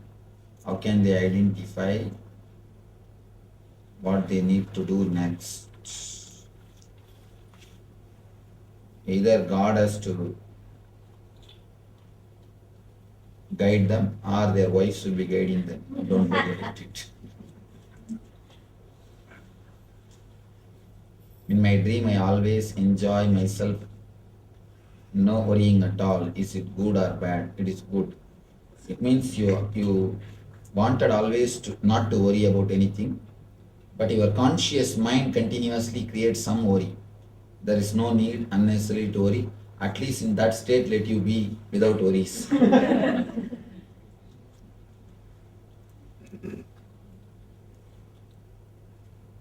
If our waking life is also a dream, then are all these people just illusions, including you? Yes. No, it is four color. Raman Maharshi says, no, Illusions, it is not in illusion. 2 color, 4 color problem is not there. It can be 4 color on illusion. It can be not only 4 color. According to you, you know only 4 dimensions. 4 dimensions. Just understand length, breadth, depth, time and space. That's all. Only the 4 dimensions you know. According to mystics, there is a 10 dimension. 10 dimension. For example, you can leave the length of this mic and breadth of this mic and just teleport the depth of this mic from here to here. Length and breadth will be here, just depth can be teleported. It means you will put your hand, nothing will stop your hand, but you will see the mic form. Nothing will stop your hand. And you can leave the depth and just teleport length and breadth. Nothing will be seen. If you put your hand, it will hit. Something will be stopping you. So there are 10 dimensions. You know only 4 dimensions. That is what you call reality. It is not reality. Reality is 10 dimensional. It is Dasamasthana. In Upanishads, they speak about Dasamasthana. There are multi-dimensions which you do not know to the reality. You know only this 4 dimension.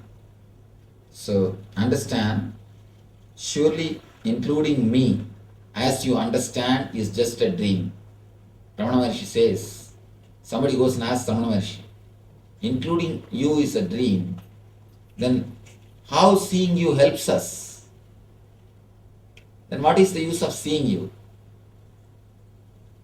Ramana Maharshi says, if you see a lion in your dream, you just wake up from the dream. Just like that, when you see me in your dream, you wake up from your dream. If you see me in your waking state, it's like a simha sopna.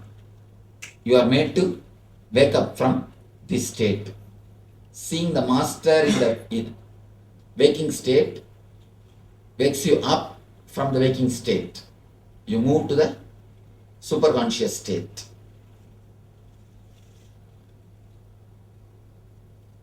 Ramana Maharshi never had dreams. Can you remember any of your other lives and can you tell us about them? I have already spoken about my past life. There is a book coming, Echoes from Laughing Temple. Read that, you will have a clear detail. Is it important to be vegetarian? It will help your growth. Can a human be reborn as an animal? These are all I have answered in that uncommon answers to common question. If the future can be seen, how can it be changed? If one person sees the future and then another changes it, then the first person did not see the future correctly.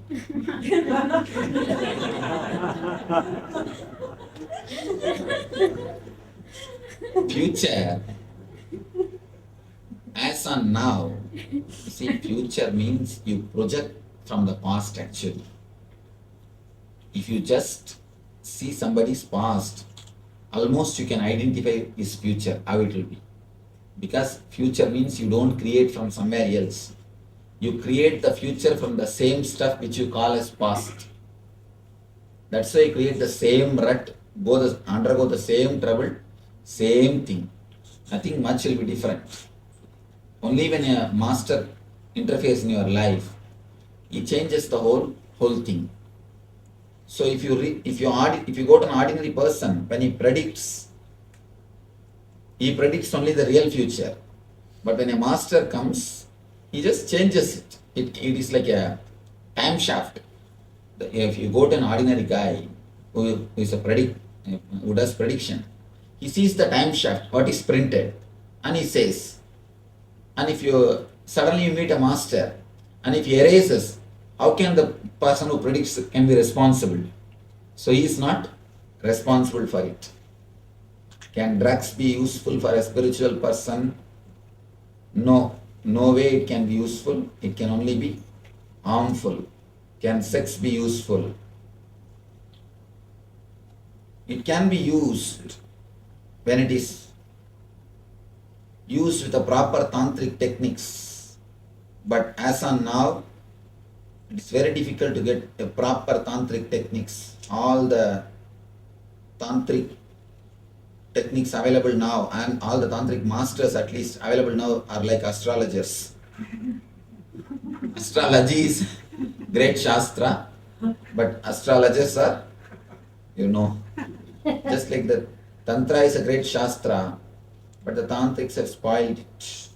Can you see auras? Do you see unusual things? I can see auras, but I don't see unusual things. I see usual things. You see actually unusual things. Only you see unusual things. I see only the usual things.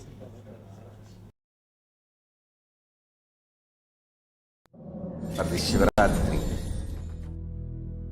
meditate on this light, intense light, which makes you feel very pleasant in the body, and that heat which is very pleasant. And I tell you, when you meditate on this light and this heat pleasant, you just lose sleep on that Shivaratri night. You become awake. That is what is the real context of not sleeping on that night.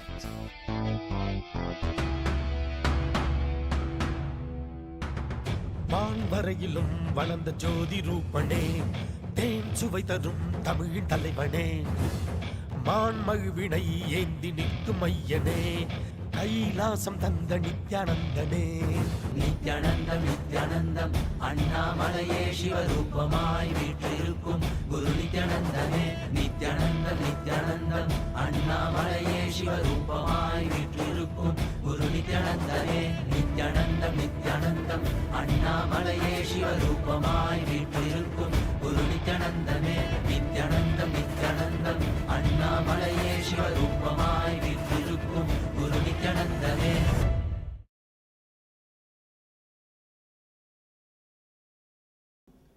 And if you allow the whole body to breathe, inhale and exhale, if you allow the whole body to take the prana in and release the ashuddha prana out,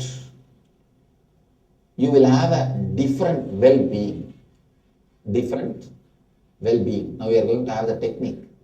It's a very simple technique. Whenever you find time in the house, even when you are driving, when you are sitting, when you are watching the movie, when you are watching the TV, when you are eating, try this meditation technique. Just allow the body to inhale the prana and exhale the ashuddha prana. It's a simple technique now we will be doing. You will see immediately the whole body is refreshed. Whole body is flooded with energy. Actually, you are allowing your whole body to work in its own rhythm. See, when a child laughs, you can see the whole body will laugh. When child does anything, the whole body will be involved. Have you seen the child eating? In the left hand, right hand, applying the whole body. It eats. Anything, the whole body is involved. When it laughs, the whole body is involved. Started.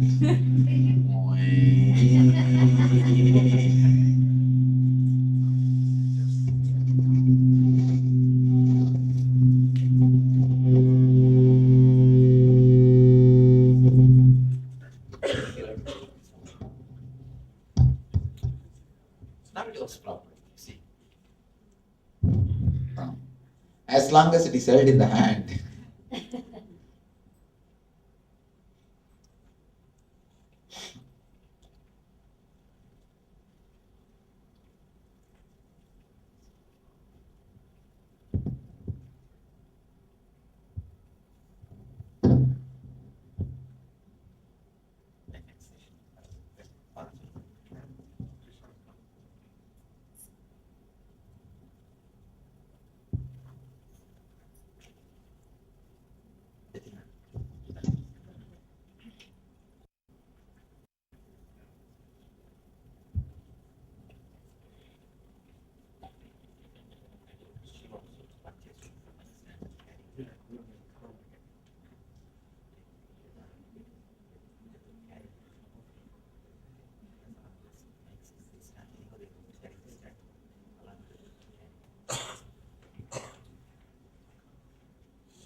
every inch of your body has got its own wisdom to take the prana shakti in.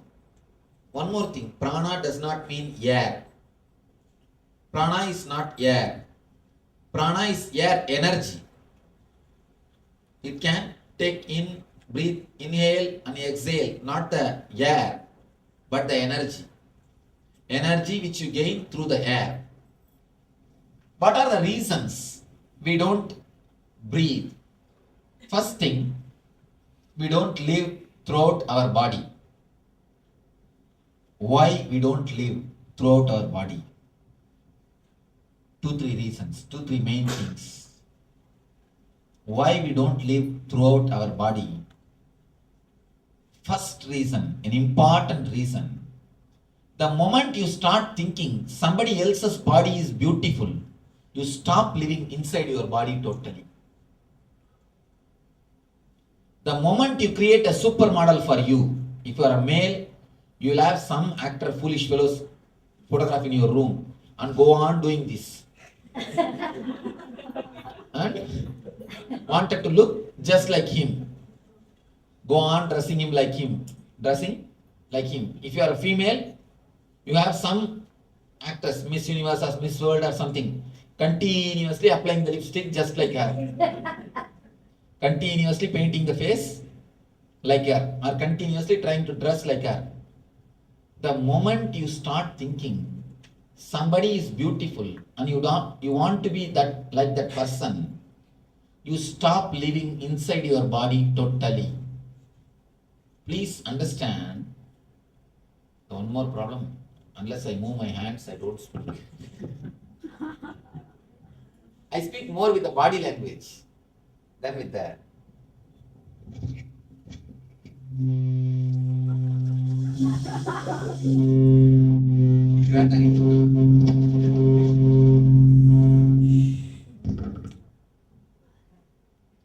the moment you start thinking, I think you are all able to read here.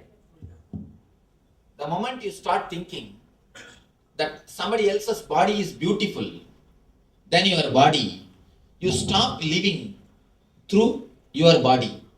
You stop living inside your body. An important thing.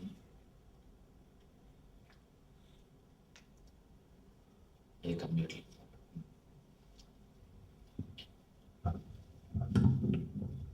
Okay.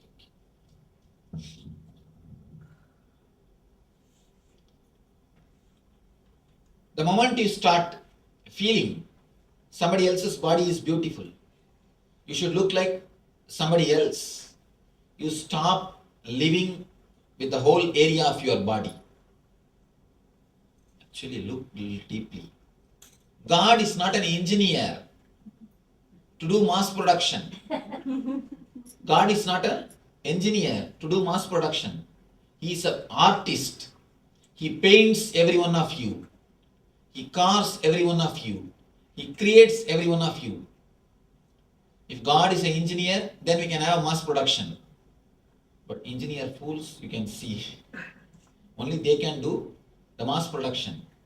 God is not an engineer. He never has got his own mold. Just forge, chop, chop, chop. No. God is a painter. God is an artist. Every one of you are painting from him. That is why you are unique and different. If you try to look like somebody, if you try to be like somebody, what you are trying to do? You try to create a copy. You think God is a fool. That's why he made me like this. He made her beautiful. Let me also look like her. Never think God is a fool. Everybody is unique. You are beautiful unto yourself. Where is the scale of beauty? Tell me. Where is the scale of beauty? No. You are beautiful unto yourself. Every individual is beautiful unto themselves. God is an artist. You can never improve upon his painting. The moment you want to improve upon his painting, the moment you want to do final touch upon his carving, the moment you want to do something more in his art, naturally you are in trouble.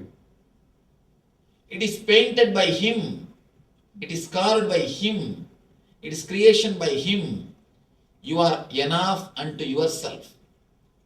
You are beautiful unto yourself. The people who have the idea that I am not beautiful, she is only beautiful or he is only beautiful.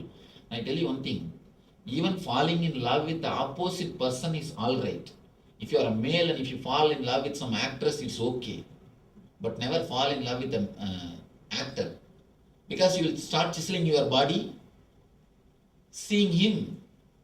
You will try to have the same type of dress, you will try to have the same type of things which he is having.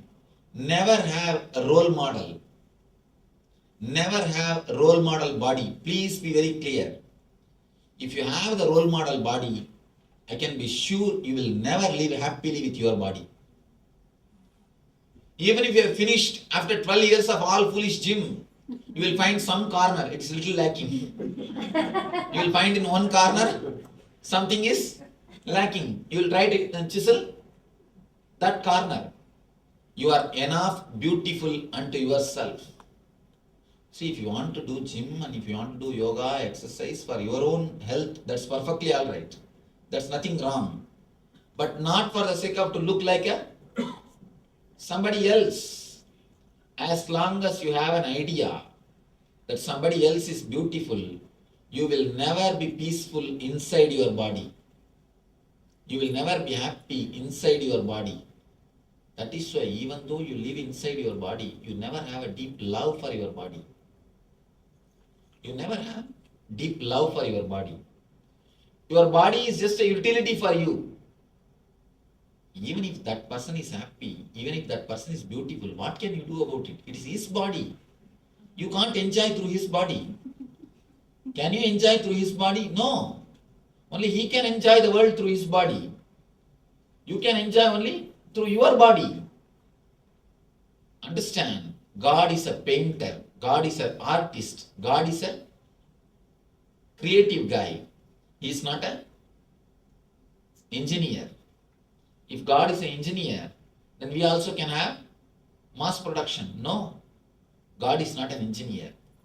You are beautiful unto yourself. The moment you drop this foolish fighting inside your being, which is continuously happening unconsciously, thinking somebody else is beautiful, somebody else is looking good, I should look like him, I should look like her, I should cut my hair like this, that's what I'm telling. I always tell people, like a hairstyle, we should have a nails tail also. We should cut these guys' hands and fingers to look like somebody else. If you cut yourself, if you alter yourself, if you do to look like somebody else continuously, unconsciously you will start hating your body. You will stop residing inside your body. You will stop residing inside your body. You will not live inside your body. First thing, understand, your body is beautiful unto itself. You are enough unto yourself. You are beautiful for yourself. Where is the scale? Tell me. Where is the scale? In early times in China, they used to believe if your legs are very small, you are very beautiful. So women used to wear the steel shoes. Shoes made out of iron in the young age itself. At the age of 10, 11, they will put that shoes. And the women will have very small leg. Even if they are 25, their legs will be just 15-year-old, 14-year-old. It's like a bonsai. Have you seen the bonsai banyan tree and bonsai trees? Just like that. Your legs will have only that size. And in the tribal area, people used to believe, in Amazon tribal area, they used to believe the more your lower lips are hanging, the more beautiful you are. And they used to put a big ring on it. Big ring means don't think this size ring, this size ring. Almost like a car wheel. They will hang on the lower lip and it will be hanging like a dog. Poor guys. And beauty has got their own, people have got their own ideas about beauty. The moment you drop the idea of beauty and you start enjoying your whole body, a new grace enters into your being. A new grace starts happening to your being. People come and ask me, Swamiji, just after ASP and NSP, in 15-20 days, my face has changed, Swamiji. So many people come and tell me, my face changed. My face has become more beautiful. My eyes have become so clear. Everybody is telling, my face has changed, my face has changed. I'm glowing. It's nothing. I have not done any makeup. At least I don't teach any makeup technique. In my courses, no makeup techniques are taught. No. When you start living inside your body, the new grace comes to you. A new grace happens to you. A new, different kind of beauty starts happening to you. See, the ordinary beauty comes by makeup. If you put ear black and ear white, then it comes. If you go in the rain place, they will change the place. And that will become white and this will become black. Anyhow, ordinary beauty comes by makeup. And I tell you how sometimes you can see so ugly. The makeup will look so ugly on the people. And already they will look. And sometimes you can see people doing some weird makeups. And then, what is that beach? Where we went? One fat lady with that feather. They decorate and stand there to take photographs. What is that? There is a name? Mohawk. Oh, they are called Mohawks. Now in Santa Cruz Beach, you can see 4 or 5 people with a special kinds of decoration. Makeup walking around. Have you not seen? Is there any technical term? No. 4 or 5 different people having different kinds of dress. Fat and people go and stand and take photographs with them. They give $1 and take photographs. This is none of you remember. Huh? San Francisco. In San Francisco only. In San Francisco, if you go to that beach, Pier 39, people, different kinds of makeups, with different kinds of weird makeup. People walk around there. You can go and stand and have a photograph with them. Sometimes the people makeup just looks just like that only. It almost looks like that only. See, so-called beauty comes by makeup. The more you do the makeup, the more you hate your body. People always think, I do makeup because I love my body. No, never. Never have that understanding. You hate your body. That is why you want to look like somebody. So when you want to look like somebody, you do all makeup. Maintaining the body is different and doing makeup is different. If you maintain your body, you love your body. The more you do the makeup, more you hate your body.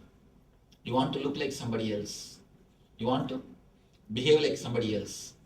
Stop that foolishness, which is in your unconscious mind. The moment you understand that I don't have to look like somebody else, I am enough unto myself, you will have such a deep peace and calmness and relaxed feeling, the easiness inside your mind and inside your body. You will have such a deep cool feeling flowing all over your body. Continuously you will have that coolness. The moment you relax into your body, the moment you say, there is no need for me to imitate somebody else's size. My size is enough. This is the way I am. This is the way I am beautiful. What is the wrong? There is no scale. In India, Buddhas are always carved as a very masculine, a small hip and the broad chest. In Japan, Buddhas are always carved as with a big belly.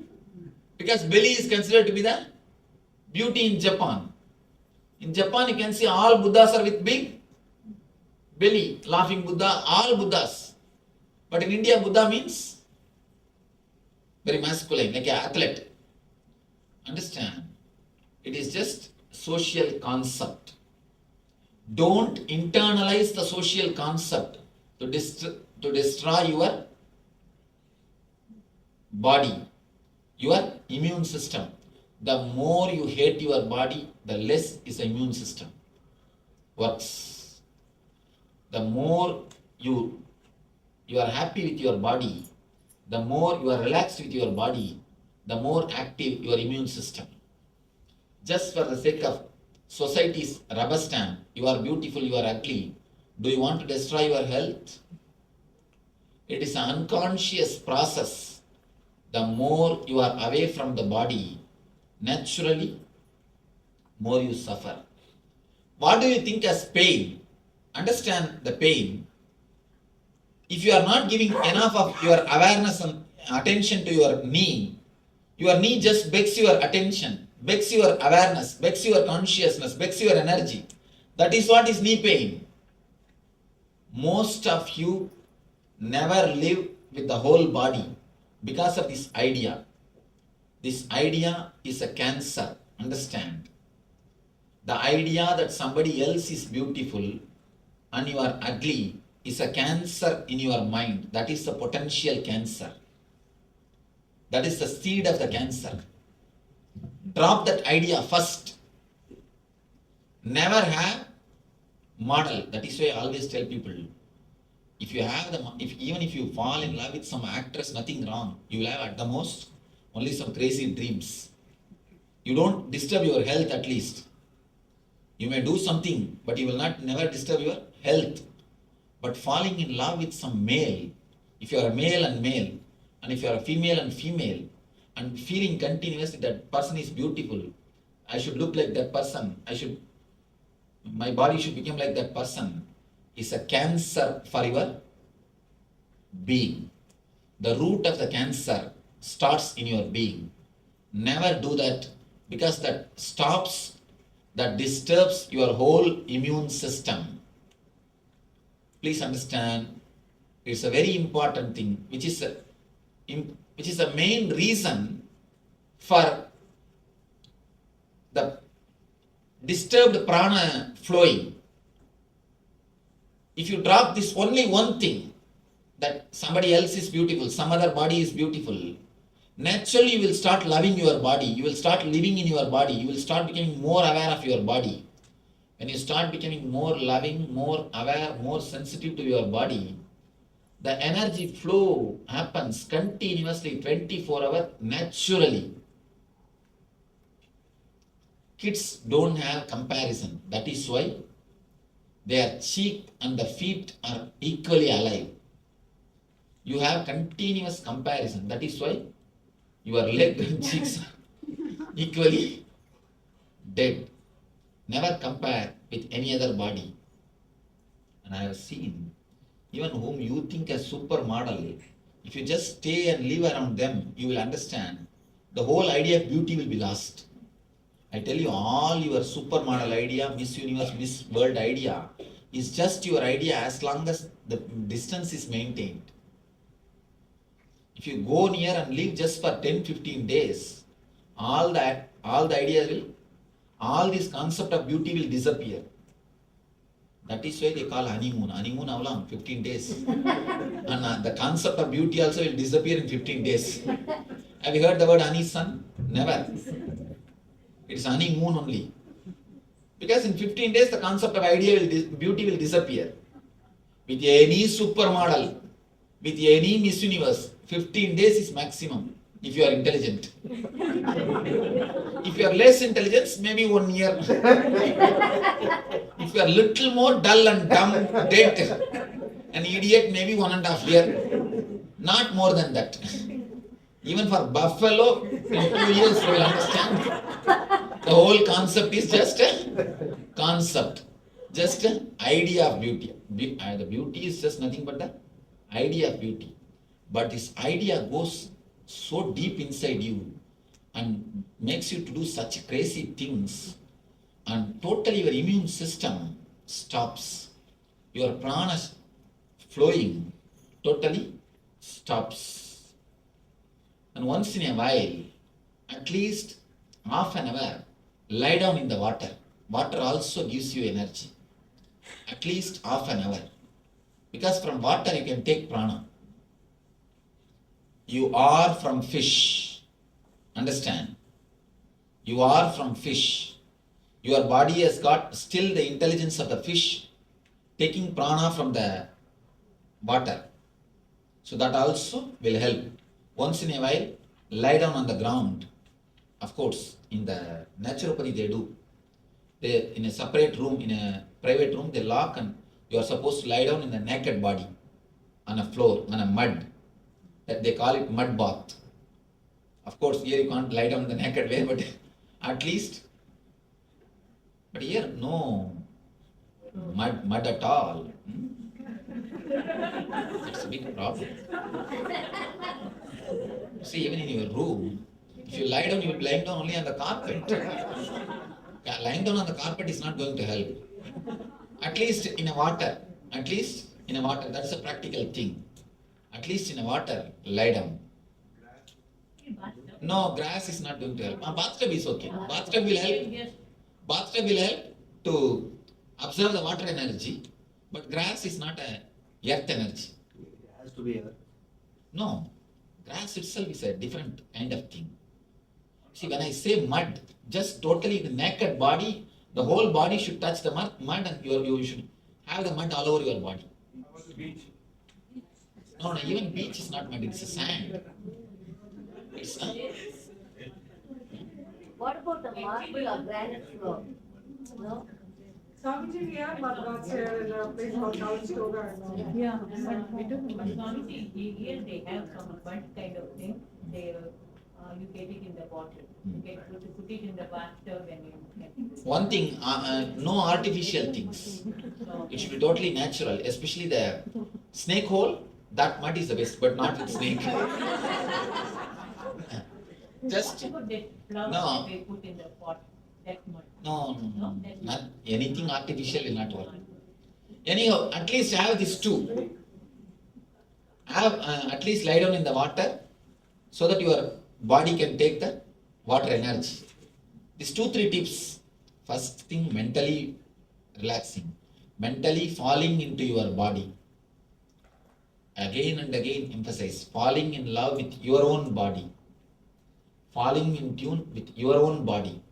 Not continuously working on somebody's sizes or somebody's beauty. These 2 things. First, stop interfering your pains, your re-equipping process, regeneration process, and start encouraging your innate immune system, innate immune healing capacity.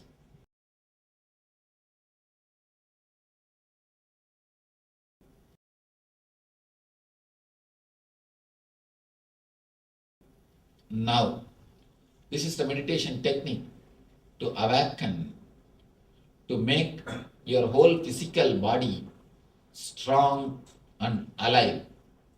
When I say strong, I don't mean the animal strength. Of course, you will have animal strength also. That is one side. But above animal strength, there is a thing called energy. When I say the energy, see, animal strength means just you can lift any weight for 10 minutes, that's all. But energy means continuously rejuvenating itself. 24 hours you will be alive. You will never feel tired, dull. This is the 2 difference. Understand the difference between these 2 words, energy and strong. Being strong is not more than enough. Beef and all this type of food gives you strength. You are very strong. I read a quotation in some vehicle. 1 week without beef, 7 days without beef makes 1 week. Week, W-E-E-K. Beef advertisement. I was thinking, surely it is not true. Never think it is true. Surely it is just your idea. See, elephant. it's a vegetarian. There are so many animals who are vegetarian and more active, more alive. And you can see elephant, even though it has got its own energy, strength, you can see a calmness overall in its lifestyle. See the tiger, see the lion, you can see a deep restlessness continuously in them. Either they are asleep or they are putting somebody into sleep. That's all. That is the way they live. Now, it is time for us to enter into a meditation technique of physical body. It's a two-level technique. First thing, you are going to tense your body step by step from legs to toe. By tensing every part, step by step, you are going to create the maximum awareness. Whatever toxins you have collected, stress you have collected, energy clouds you have done, you created, you are going to melt everything. You are going to clear everything away. All the toxins, all the tension, all the stress will be cleansed. Whatever toxins you have accumulated, actually, just like a blood clot, there is a thing called energy clot. The energy does not move in that region freely. That's why the pain starts, pains. This technique will remove the energy clots. It will remove the energy clots. Step by step, we will go from feet to the head. Next, we will come down from head to feet by breathing, inhaling and exhaling every individual part. You will visualize every part step by step, inhaling and exhaling individually, independently. Example, head means visualize. Just the head is shrinking and expanding. It is taking the prana shakti in, leaving the ashuddha prana, the vipana in, the apana out. Taking the prana and it leaves the apana. The pure energy is taken and impure energy is exhaled. Step by step, part by part, feel your body is just individually inhaling and exhaling. Apart from your nose, your whole body, visualize step by step. This will awaken the innate healing capacity, innate healing intelligence of your body. It will awaken the innate rejuvenating capacity of your body.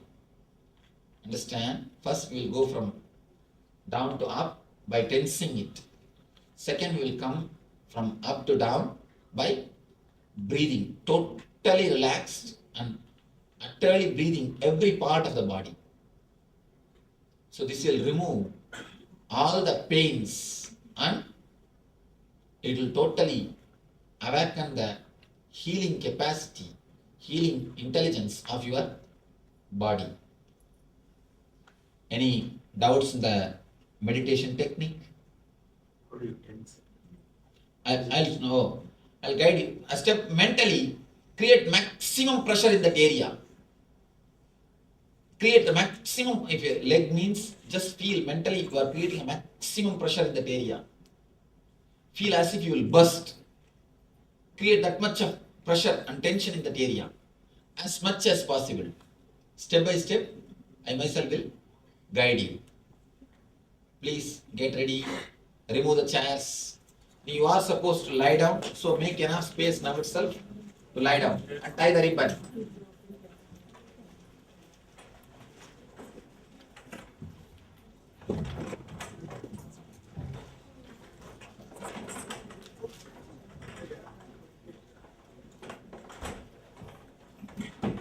I'm seeing somebody with pillows. No.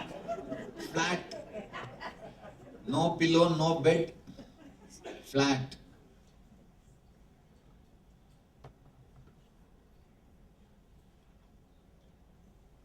somebody is getting ready to sleep. No side, you should be clearly on your back.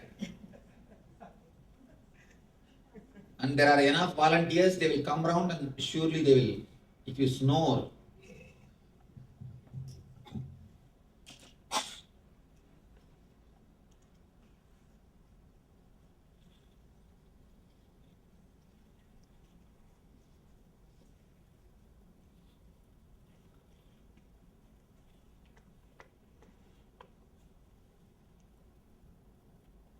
Start inhaling and exhaling as slowly but as deeply as possible. Hands should be in a relaxed position, in the side. Put your hands in the side, not on your body. No pillow, no bed sheet.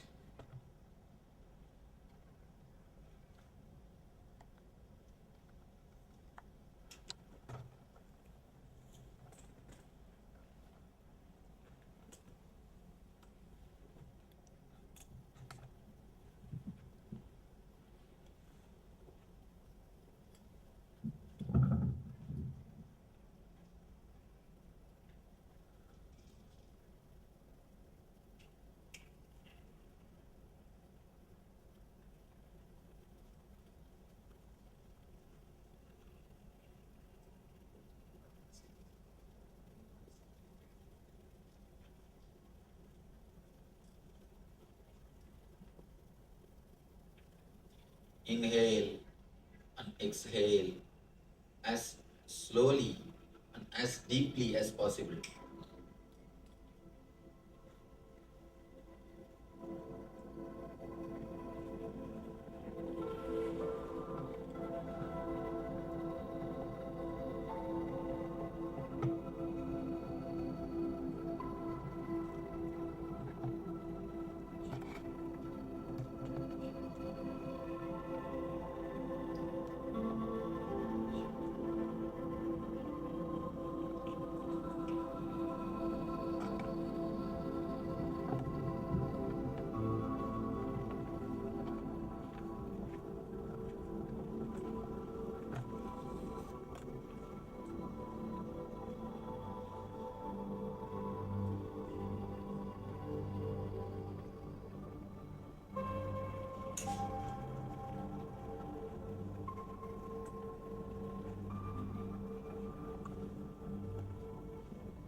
Start traveling towards your feet. Slowly, very slowly, start moving towards your feet. Concentrate on your feet. Bring your mind to your feet.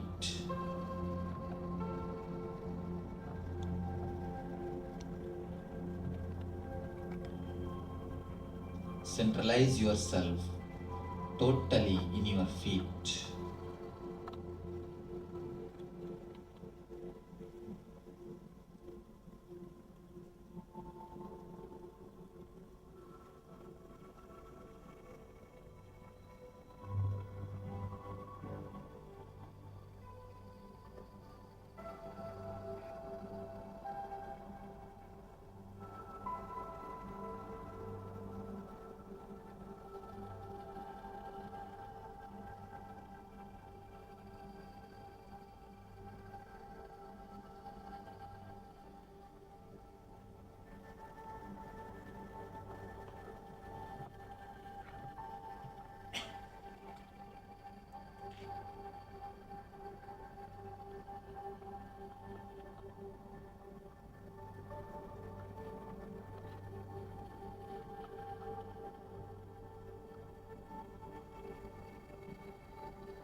start tensing your feet. Tense your feet as much as possible. Maximum possible. Give the maximum possible pressure to your feet. Feel as if it will burst. Create the maximum pressure.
Tense your feet as much as possible.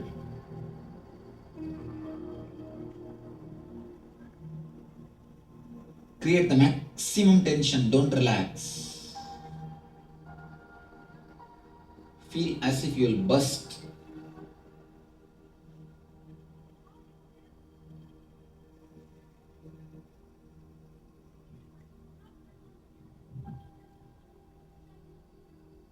Come to your ankles. Tense, start tensing your ankles.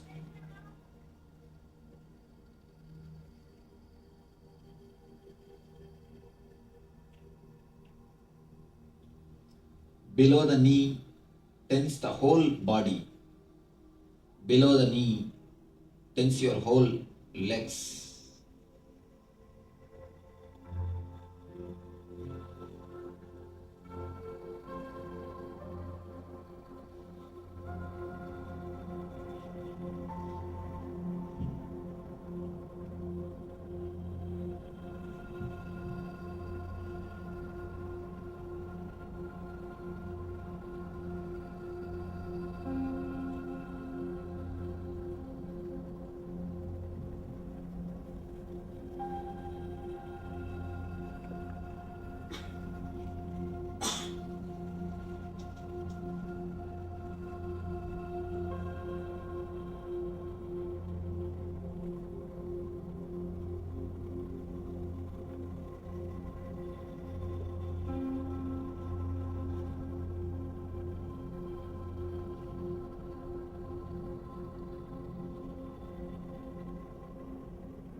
Tense your knees.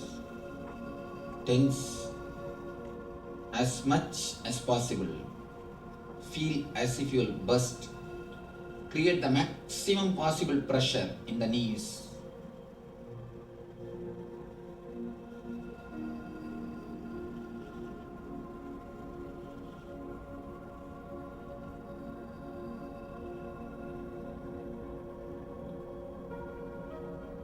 Don't relax, just tense.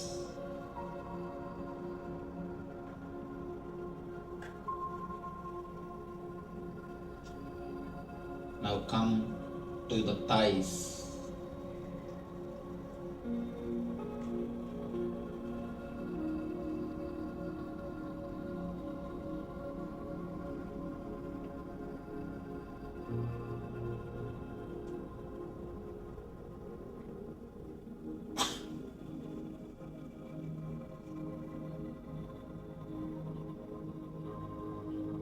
Tense your thighs as much as possible.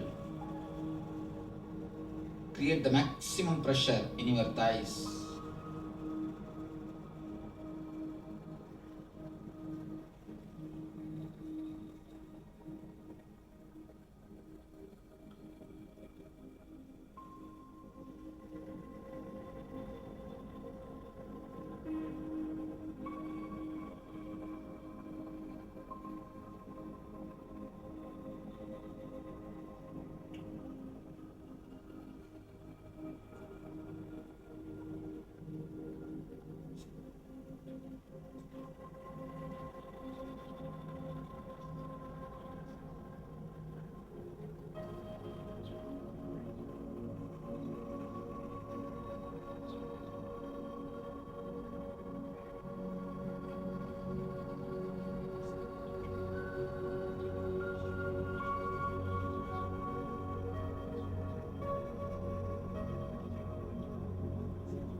Tense your hip portion as much as possible.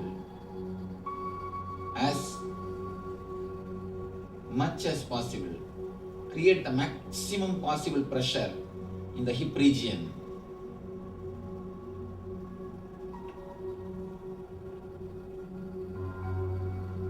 Feel as if you will burst. Create the maximum pressure.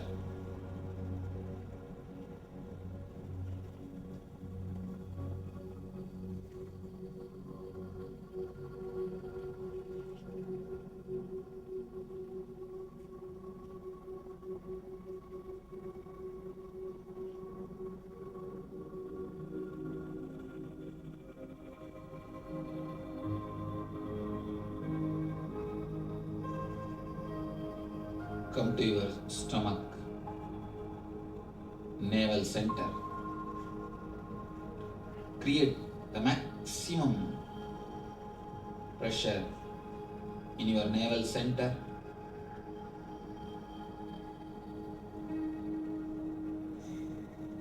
Don't let your navel to relax. Create the maximum pressure.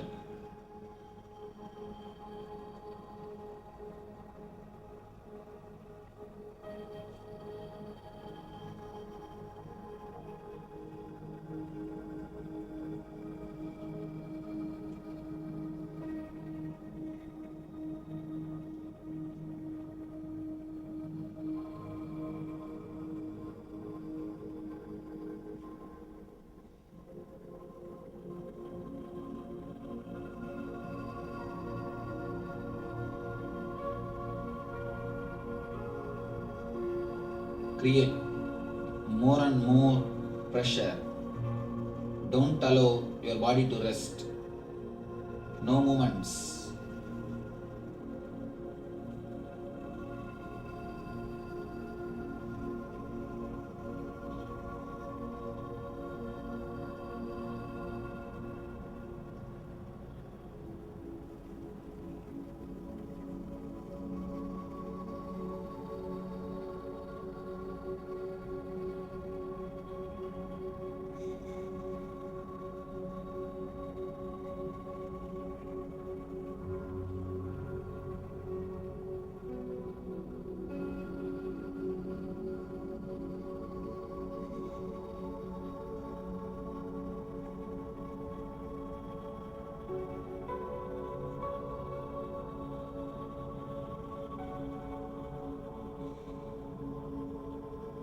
Tense the navel as much as possible. Create maximum pressure inside the navel. Now come up to the chest level. Create the maximum pressure in your chest region.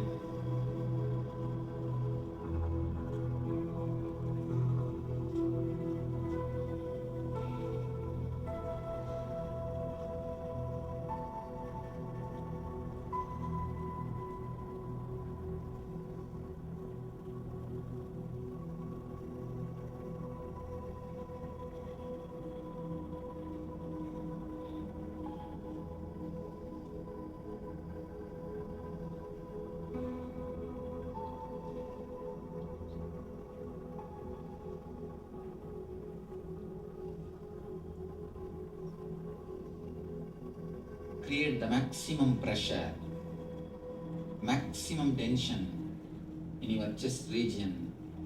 Feel as if your heart will burst.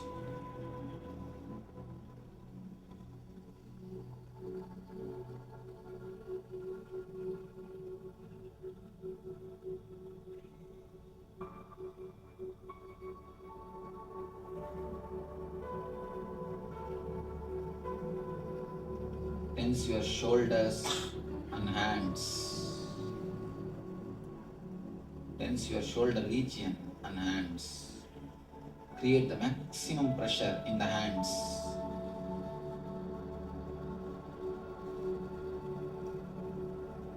Tense your hands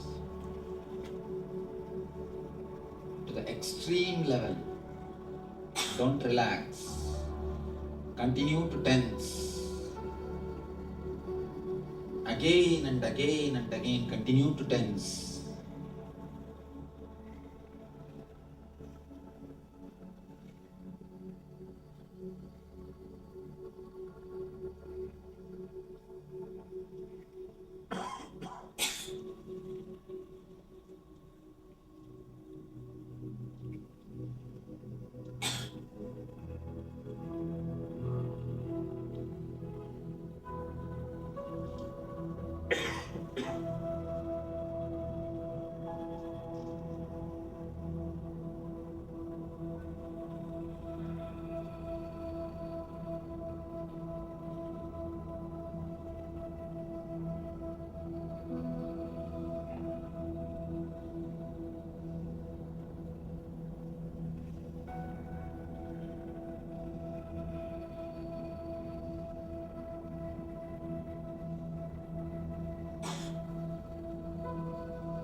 Tense the neck area, the neck region. Bring the maximum possible tension.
Tense the face.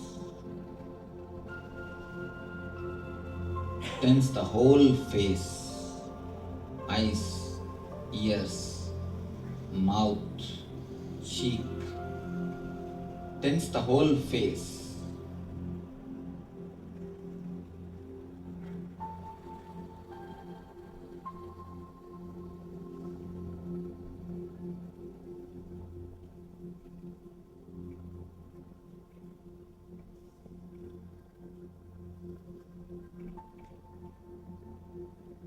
Tense the whole head.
For one moment, tense the whole body, maximum. Bring maximum possible pressure and tension throughout the body. Up, up, up. Relax.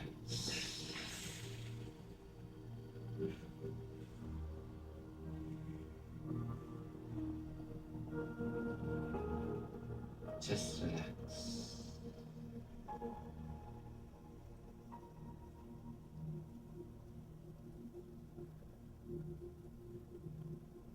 Just relax.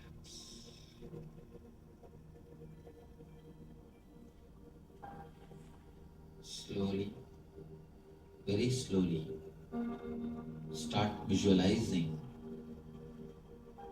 your Sahasrara, the crown area, top of your head is inhaling and exhaling the prana, air energy.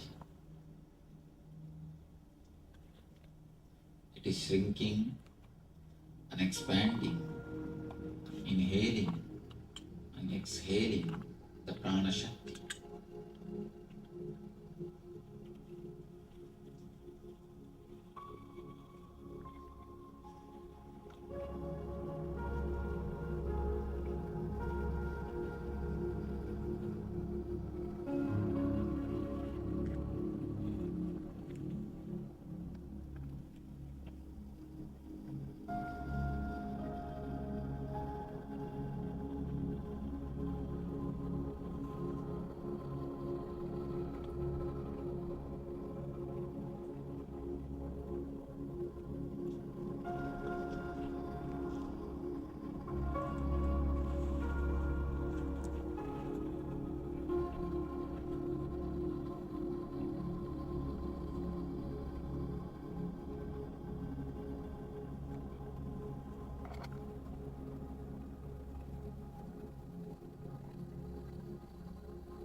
visualize clearly.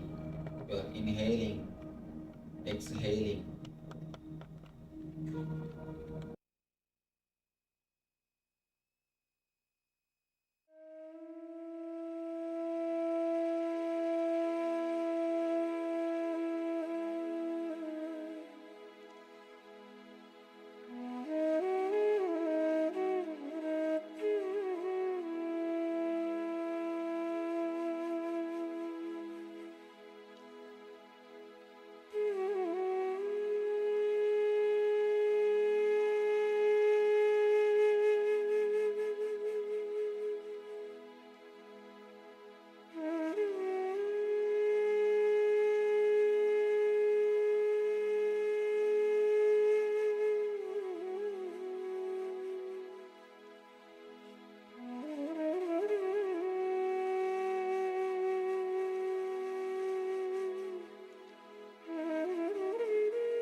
First, we are going to work on the waking state, physical body.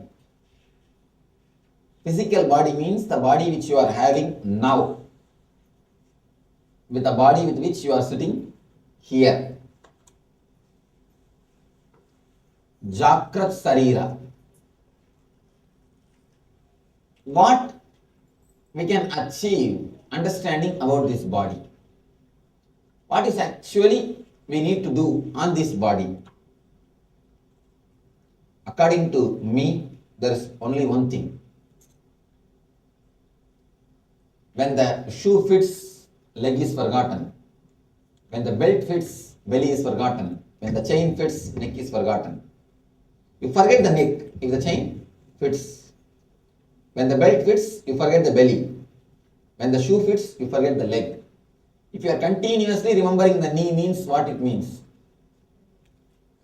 You have knee pain. If you are continuously remembering the leg means what? Shoe is hurting.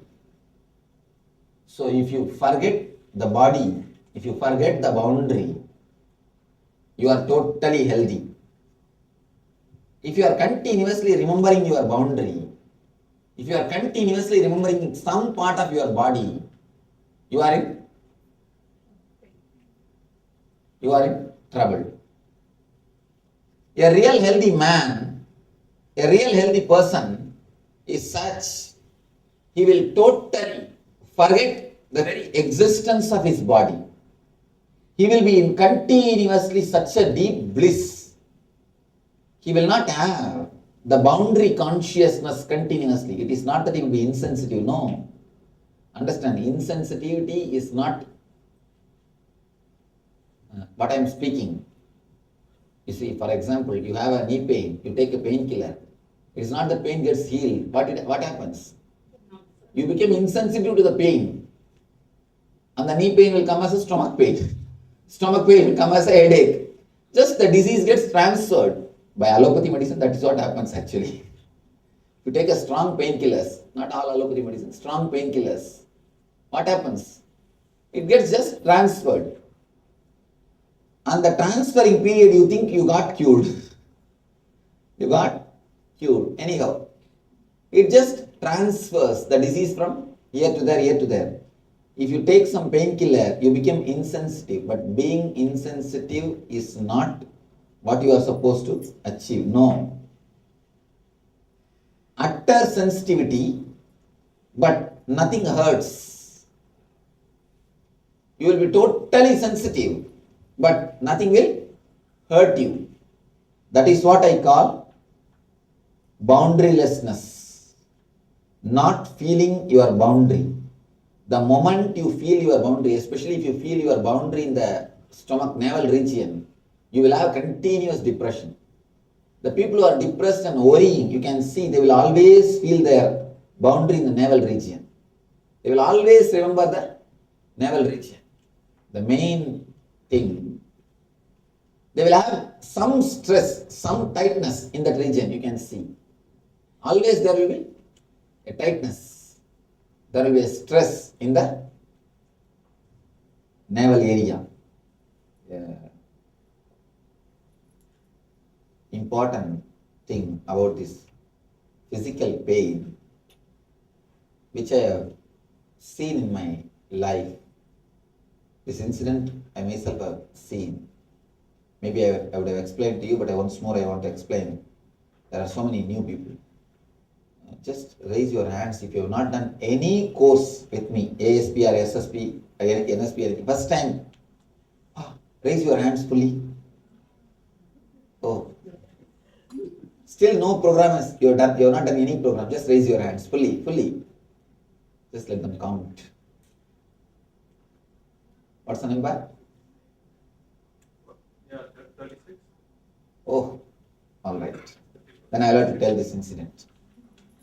I was living with a group of tribals in a tribal village in Madhya Pradesh. One day suddenly I saw in the center of the village they made a small hut.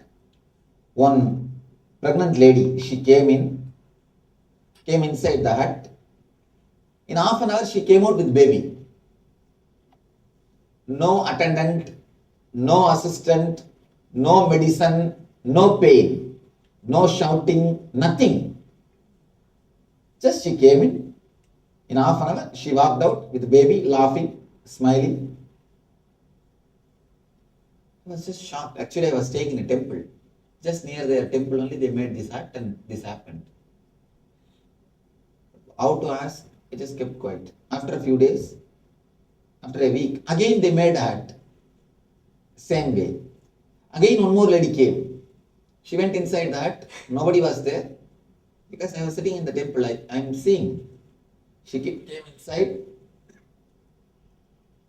After half an hour, she came out with a baby. No pain, no assistant, no medicine, no shouting, nothing. I was just shocked. How can this happen? Then I asked one priest, who was the temple priest, I asked him. He comes once in a while and says hi to the god and goes.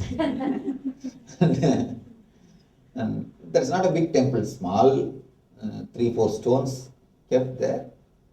And I asked him how this happens. He told me pain. What is pain? First of all, he never understood the concept pain. Especially delivery pain. Then he asked, why there should be pain? Till the end, he was not even able to understand why should there be pain at all. Then slowly talking to them, I understood. The very idea there will be pain never exists with them. Because the idea is not there, pain is not there. Actually, only after this, I designed the program, Painless Delivery. There's a program for painless delivery. Of course, successfully we have executed, and so many Nityas and Anandas have taken birth with this meditation or healing or whatever you may call it. After that only I started thinking that language of painless delivery. Of course, now I am trying to bring it out as a program itself, as a course itself. Let us see. As of now, I myself do whatever has to be done, but I wanted to bring out as a program. Understand an important thing. The word pain is the main root and seed for pain. A continuous unconscious repetition of the word pain is the main seed for your pain.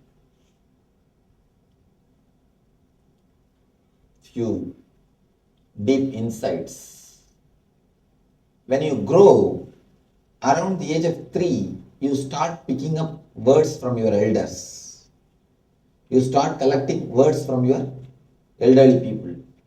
So whatever they talk, I am stressed out, I am tired, I have headache, enough.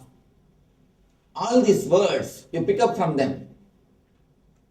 You pick up from them, and the same emotion which they show with that word, you try to give meaning to that words, understanding the same emotion.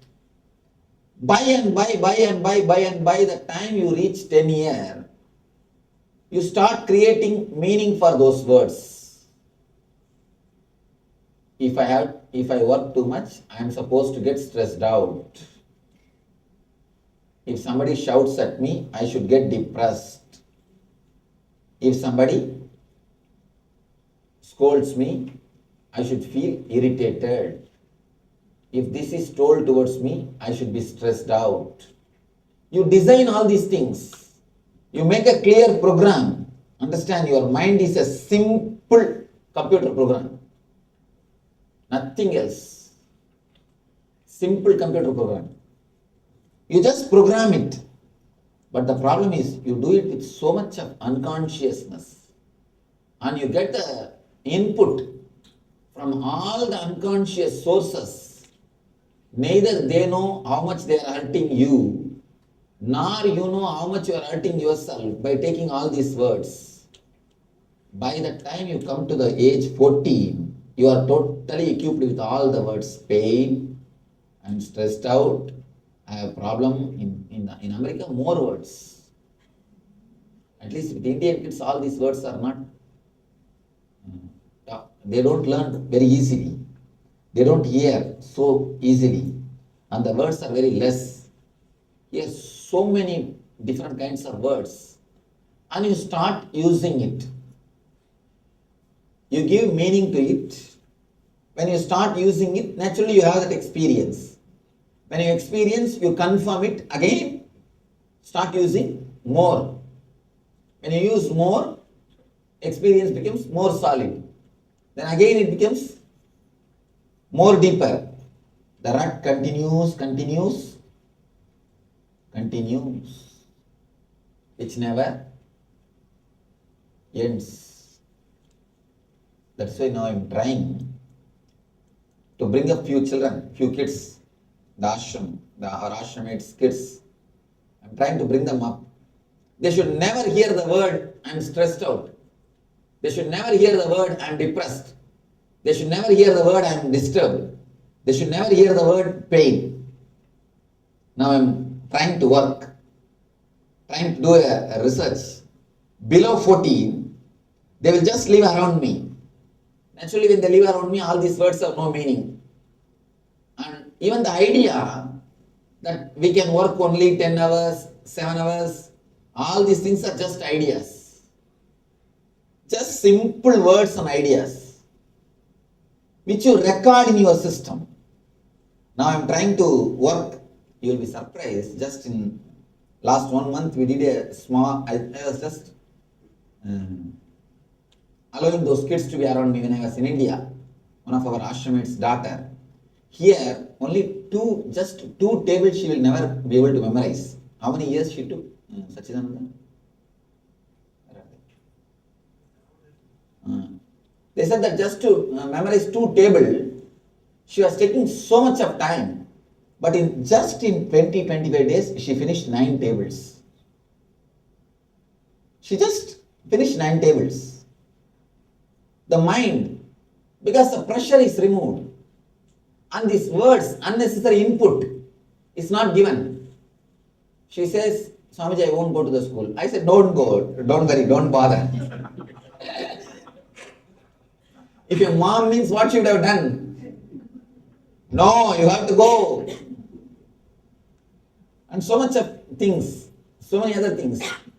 The moment she comes and says, Swamiji, I don't want to go to school. Don't worry, go and play with my swans. Inside my room, there are my pet animals. My swans are there. Go and play with them. And nobody can go into my quarters to take her to school. And she told, no, they will put me in the bus. I said, no, just go inside my room, my quarters. They can't come there. Nobody can come there. And she is given so much of freedom, so much of mental relaxation. Actually, when you don't create words around them, the tremendous intelligence expresses. Of course, it is a very simple experiment. Still, I have not finished my experiment totally. I am just trying with the simple things. Trying not to give these words, because in the ashram, the words never exist. I am depressed, I can't work, time is up, I am stressed out. These words have no meaning. These words can't exist at all, because morning 4:30 they have to get up, and night 2 o'clock they can go to bed. And people who have come and stayed in the ashram, they know the routine. This is the usual thing. This is not the 1 or 2 days. That's the usual thing. That is the way they live. And when the question disappears, you will be surprised. The kids also start living the same way. They don't get tired. Their eyes don't get red. Here, if you don't let them sleep for 1 day, what happens? Tell me what happens. Next day, you will see the hangover in them. They are ill. They are sick. They are not eating properly. Their eyes are red.